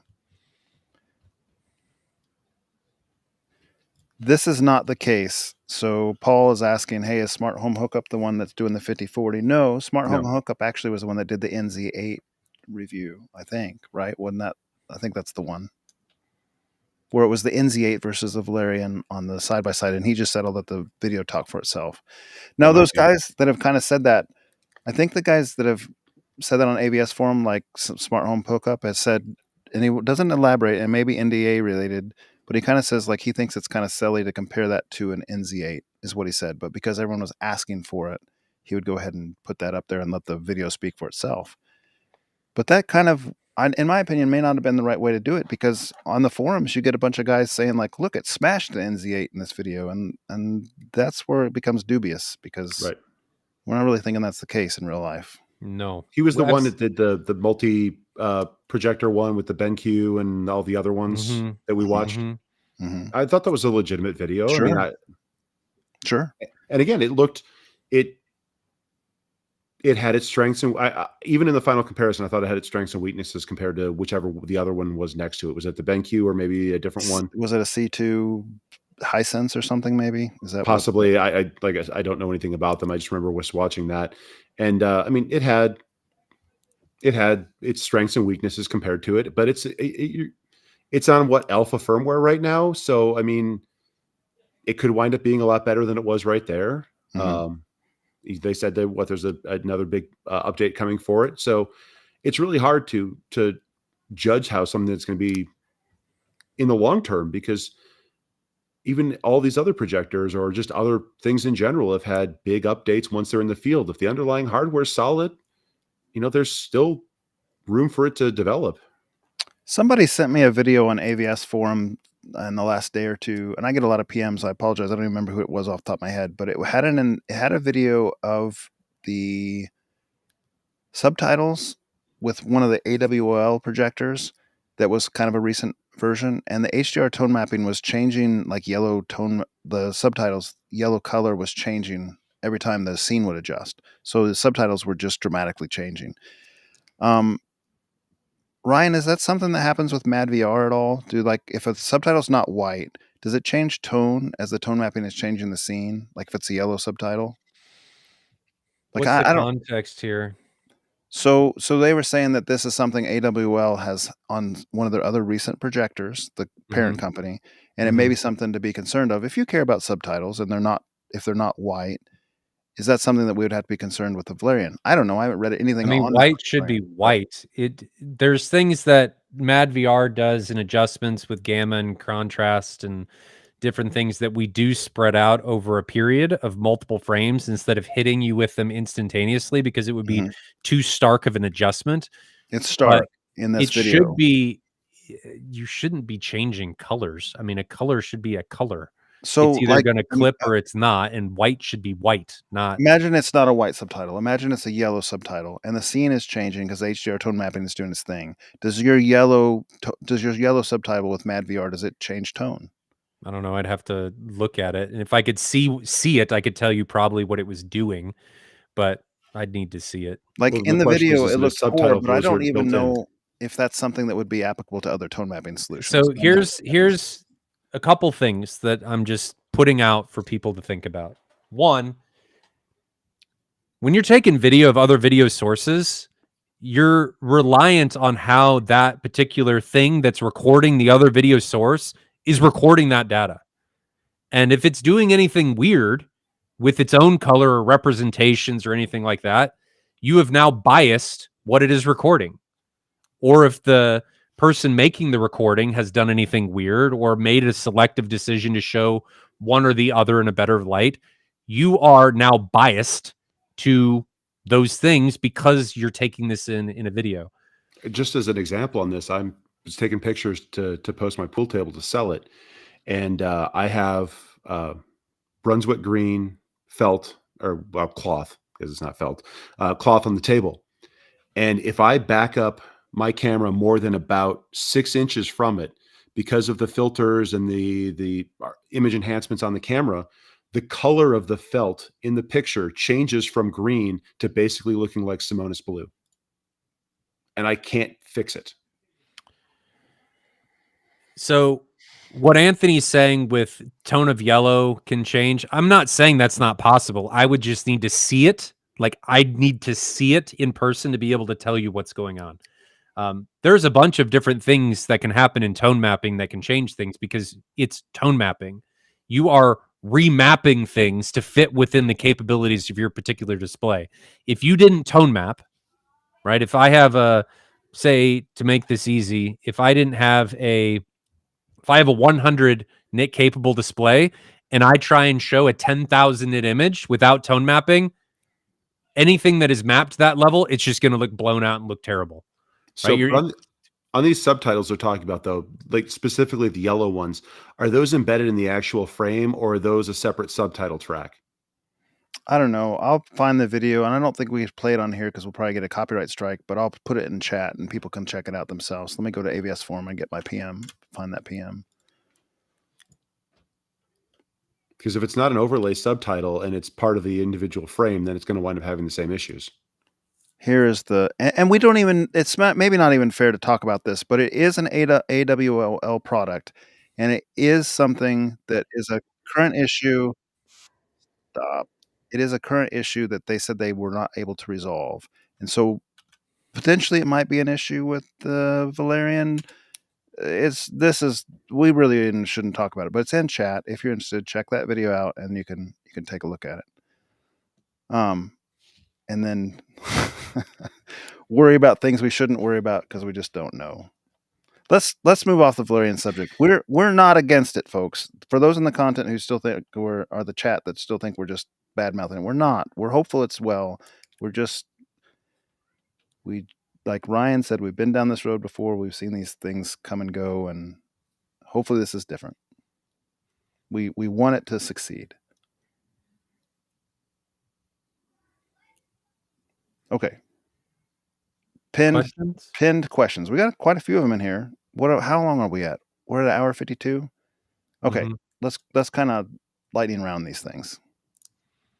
Finish in a basement. Probably will be a mixed use area. Trying to decide flooring. Currently bare concrete slab. Considering porcelain tile or add a subfloor and do hardwood and do carpet. Thoughts? If you do tile in a large mixed use basement and you do not have acoustic paneling and you don't treat parts of the room and use throw rugs, it will be very resonant and echoey. And just kind of hard as a living space, especially if you try to entertain in there. Yeah, and someone else mentioned in the comments, Ryan mentioned that it also can be cold. Make sure you put some heating elements in there. You won't even want to have your bare feet going on the tile in the winter in the basement. Do you think it worthwhile to do a decoupled floor like he's talking about? I wouldn't do specifically hardwoods in the basement, just from a moisture standpoint. You can do the engineering wood. You can do the vinyl tile that looks like hardwood, especially the vinyl stuff. Looks very good, is softer underfoot, is a little bit better from a noise standpoint, and it doesn't have any moisture issues. Whether it's the click together plank or the peel and stick stuff, it's also cheaper and you can easily put it down yourself. It's a basement, so if you're in an issue where you're ever going to have water penetration potential issues, just keep that in mind. I personally would go tile or polished concrete and then rugs.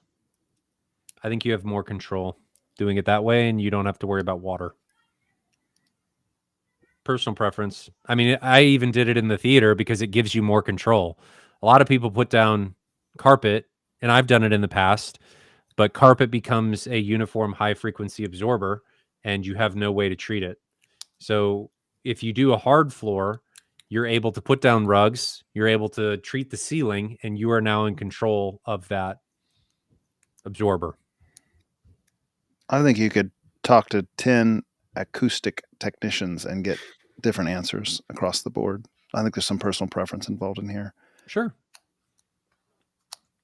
All right, next one. My only concern, that's mixed use space. And if you're going to entertain in the area.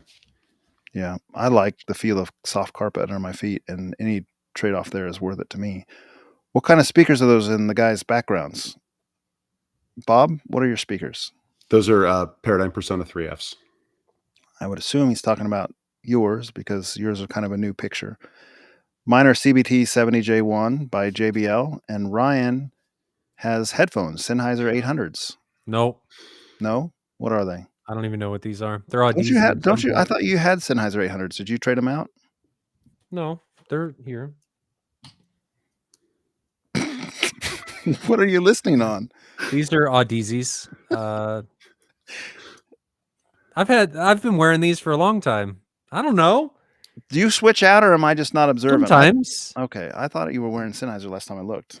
No, sometimes I switch out. I mean, a big part of it is I sell Audezi. I sell Hi-Fi Man, so I like to know your what I Coke sell. can facing the right way is what it is. Your Celsius. Ryan does the next podcast like this. Hey guys. That's funny. No, I mean I like these headphones. They're planar magnetic headphones. I love planar magnetics. I mean, I love these headphones, but they don't have the bass response that these have. So I don't know. I wore these for years. So time for something new. Can I use the PSA S1813M as near field as opposed to 18 Ultimax? It has more power, but has a BNC Pro audio style driver. Looking to improve the mid bass feel, gunshots, chest thump, etc. Yes, it probably has more like a. What driver is it? Surround. I personally like having a long throw driver for the near field because you feel that deep impact a little bit more. Like, for instance, something I always will give an example for. In the Halo soundtrack, we all played Halo, all of us. In the Halo soundtrack, there is a lot of 20 hertz and below bass on the orchestra music. I didn't even know that. I've had plenty of subs in my life. I didn't even know that until I had near field subs. That feel comes from that driver really getting the excursion going. And so will you get that on like a paper accordion style pro audio driver? Perhaps not, especially if you're using it tuned to like 40 hertz. You're going to get none of that. So I'm probably more in the camp, and this is some personal preference. There's people that have MBMs. They're literally tuned to 40 or 50 hertz, and they don't do anything below, and that's their preference for near field. So again, this is some subjective preference coming in. I prefer the excursion and the sealed drivers and getting that low feel that you can't get any other way. You can't get it from a stack of sealed subs in the front of the room. See, Jonathan said they're subjectively wrong. I'm just telling you that they are wrong. But I mean, there's people that like the mid bass modules. They're wrong. That was all the rave for a few years, like 10 or 15 years ago. But I think that has changed. Okay, next. You guys have anything to answer on that? I don't mean to kick you off. Ryan already said. Bob, do you have a preference? I have experience with one. I have long-term experience with one near field sub ever. I mean, I've sat in your theater before, but on your own basis, yeah. On my own basis, is Ryan's old one, so sure. And that has a high excursion 18-inch driver in it. In my SI24 GSG box, I noticed clipping using my Crown 2502 with the gain halfway up. Any thoughts on my situation? So you're probably giving it too much input signal if you're getting clipping with your gain halfway up. That's not a volume knob. It's a gain, like it's an input matching, a voltage matching system. So you really probably need to lower your input. If you're using mini DSP or your AVR channel trims are too high, you can be clipping the input and thus clipping the light. Check into that. If you're running your pre-pro with your subwoofer channel at like anything positive, try dropping that down to say -7 is kind of a safe area for most AVRs, regardless of your speaker count. -3 if you have like a 5-channel system, as far as your subwoofer trim on the AVR processor, and then turn the gain up to make up for it on the 2502 and see if that stops your thing. So instead of halfway gain, you're lowering your input voltage and you're increasing your output stage. So let's say you're at +5 on the gain on your AVR. I'm just making this up. And you're at mid-amp input attenuator. Let's say you turn it down to -3. You're going to lose 8 dB by turning it from +5 to -3. At that point, you would turn your gain knob up 4 clicks, because the clicks are 2 dB a piece generally on Crown products. So instead of being half gain, maybe you're at 3/4 gain now, estimate, and you might have just ridded your clipping lights. That'd be my guess. You guys have a guess? There's a lot of variables that can come into play there, but I think you've hit it. Yeah. The gain knob on an amplifier is not a volume knob. Right. Yeah, we said it before, we'll say it again. You can get full output power of your amplifier if your gain knob, your input attenuator knob is what they're truly called, is at 1 click up. You do not have to have, you're not losing power. It's a voltage matching system. If your though, incoming voltage is high enough. yeah, and you're not clipping inputs or output. Exactly. Yes. Because you have If to the worry about incoming both of them. voltage is high enough, yes. Yes. It's a multivariable system that you have to account for, and just accounting for it from one and just saying, oh, I've got this, I'm going to turn the volume up. You got to account for both ends, and they've got to work harmoniously together in order to get what you're trying to get out of it. And only taking into account one, a lot of times, is going to lead you into situations where you're not going to get what you want, Right. and you don't know why. Because there's some processors so out there many with some variables. massive output voltage gains on them, but you're going to clip the input on your amplifier. Yes. And there's so many variables. A lot of times Crowns have a voltage selector switch between 0.775 and 1.2 volt on the back. Other thing you might check is if your Crown is at the 0.775, put it to the 1.2 voltage input and see if that helps you as well. Okay, so are there measurements available for Ascendo 10s, Ryan? Yes, the spin around data is available on the Ascendo website. I just make them up every time we talk about them. Is that available publicly, or did you guys Yes, have to ask the You manufacturer? go on the website and click on it. Just go to the Google search Ascendo speakers, go to the Ascendo website, and the measurements are available for all of their speakers. You have Spinorama for everything. Almost everything. If they're not there, they just haven't been put on the website yet. It's a Right. long process. If they don't have one, feel free to send me a message and I can see if I can get it if I don't have it already. Speaker wire recommendations for 10 gauge. Copper's copper, in my opinion. I'll let the other guys answer their opinions. Oxygen-free copper is oxygen-free copper, not copper. Look for Roger Russell wire table. Google that. We did this at M-Wave this year. Why is he needing 10 og? What are you doing? He doesn't, which is why I'm going to go to the wire table. Long run, subwoofers maybe. In all likelihood, he doesn't. But even yes, then, there are use cases. Bob's right. There are use cases where it could be there. Yes, It's a mathematical matter of impedance of the speaker you're driving and distance that you're running.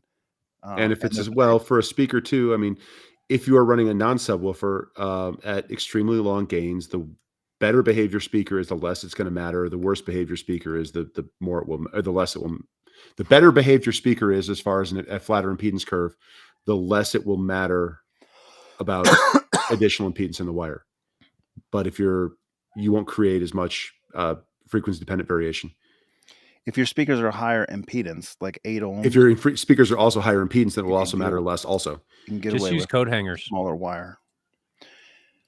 Any recommendations for ceiling speakers around $200 each? I'm thinking about the Clips CDT 580. $200. I don't know that speaker. Do you guys? Clips CDT 580. Let's look it up. CDT 580. All right. You want me to share a screen on this? Yes, please. live, share screen, entire screen, share. All right, can you see it? Mm-hmm. So it looks like it's like a 5 1/4 or 6 1/2. What are we looking at here? Aimable tweeter. Oh, it's bigger than I thought. It's an 7. 8-inch woofer, 1-inch titanium tweeter. Spec sheet. What's the sensitivity? 95 dB sensitivity. Clips lies. It's probably 92, 91, but not bad. I'm going to bet it's actually high 80s, but a 250 watt RMS. That's better than I was expecting. A lot of times when people write in here, they're trying to do a little 5-inch think or something. You know, this is 8 ohms. It's got a titanium compression driver, so it's not like a soft dome or something. This probably isn't a bad speaker. Does it match in any way? Does it match what you're using on the ground, on the bed layer? Are you using clip speakers, for instance, on the bed layer? I'm trying to think what else I would do aside from this. $200 is a hard price point for in ceilings. I don't think this is a bad choice, really. I mean, no, I'm not saying it's bad. Asked about this isn't bad. I don't think it's bad. I'm just trying to think of alternatives. Like, what other direction would I go at this price point? It's got a lot of power handling capability, and it's reasonably sensitive. I mean, you're gonna get a lot of volume out of it. I've got the paradigms in ceiling right now, and they are not particularly sensitive, and they are not have a very high power handling capability. They sound great, but they don't do what I want them to do anymore.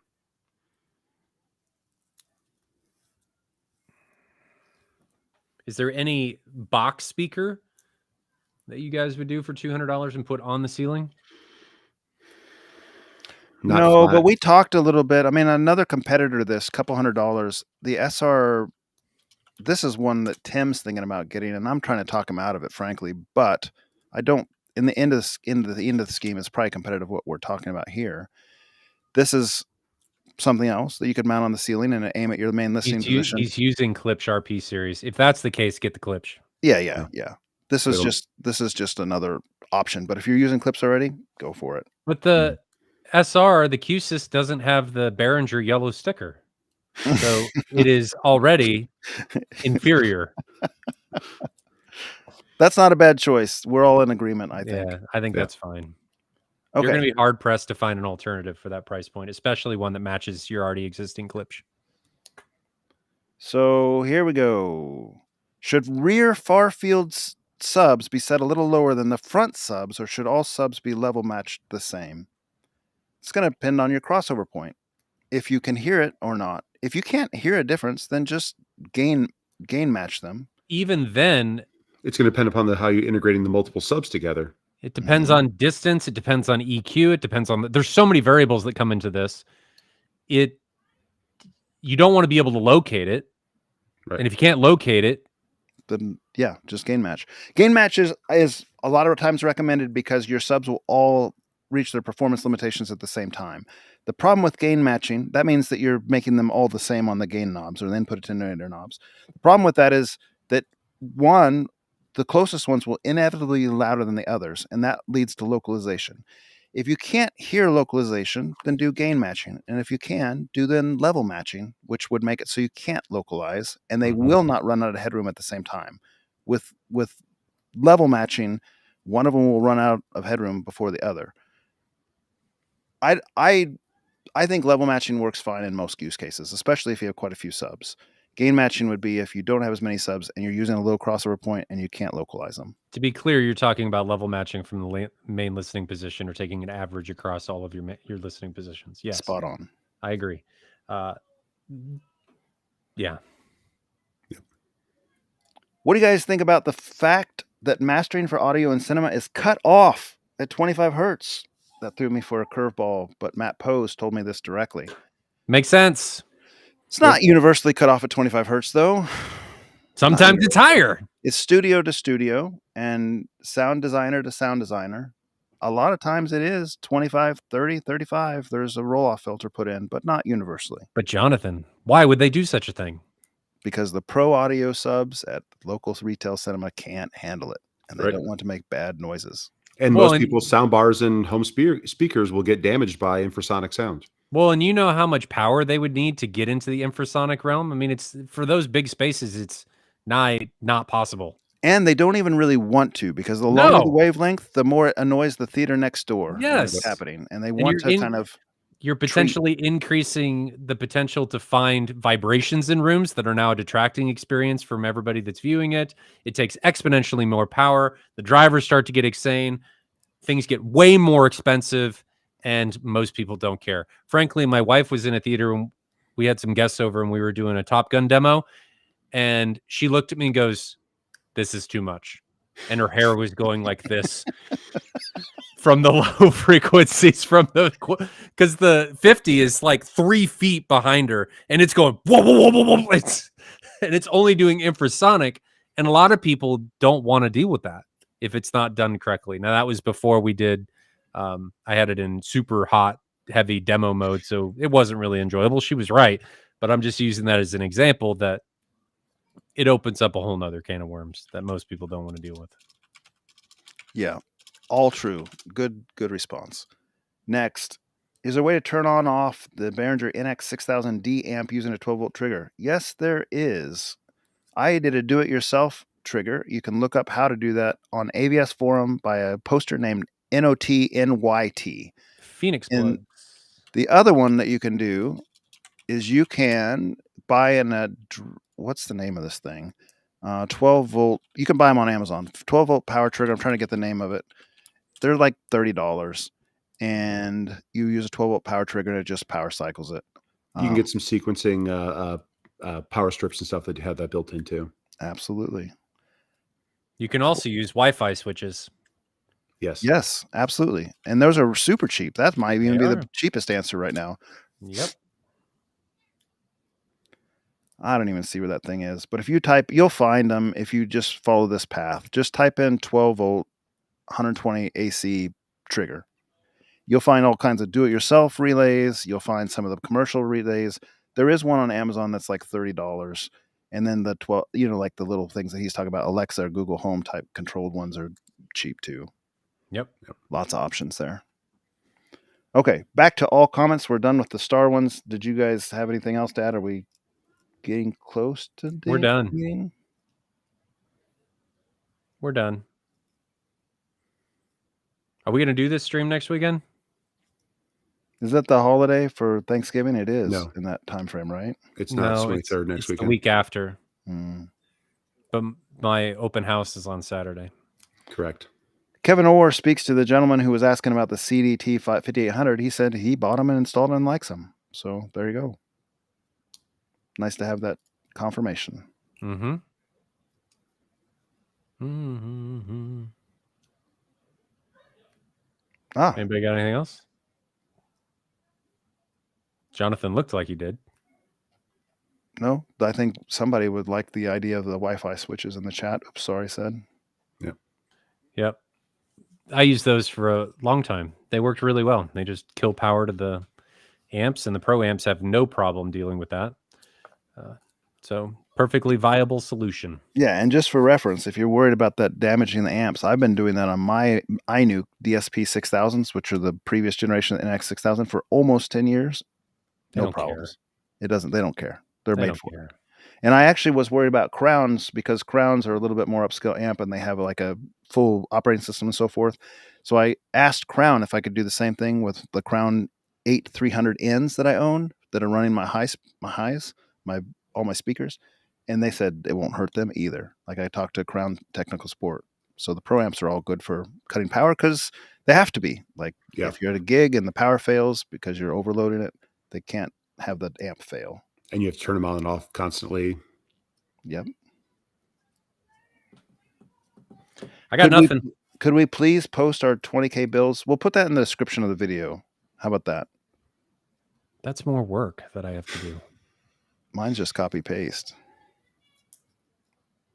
You can send me yours. What is behind the mystery screen? What is happening?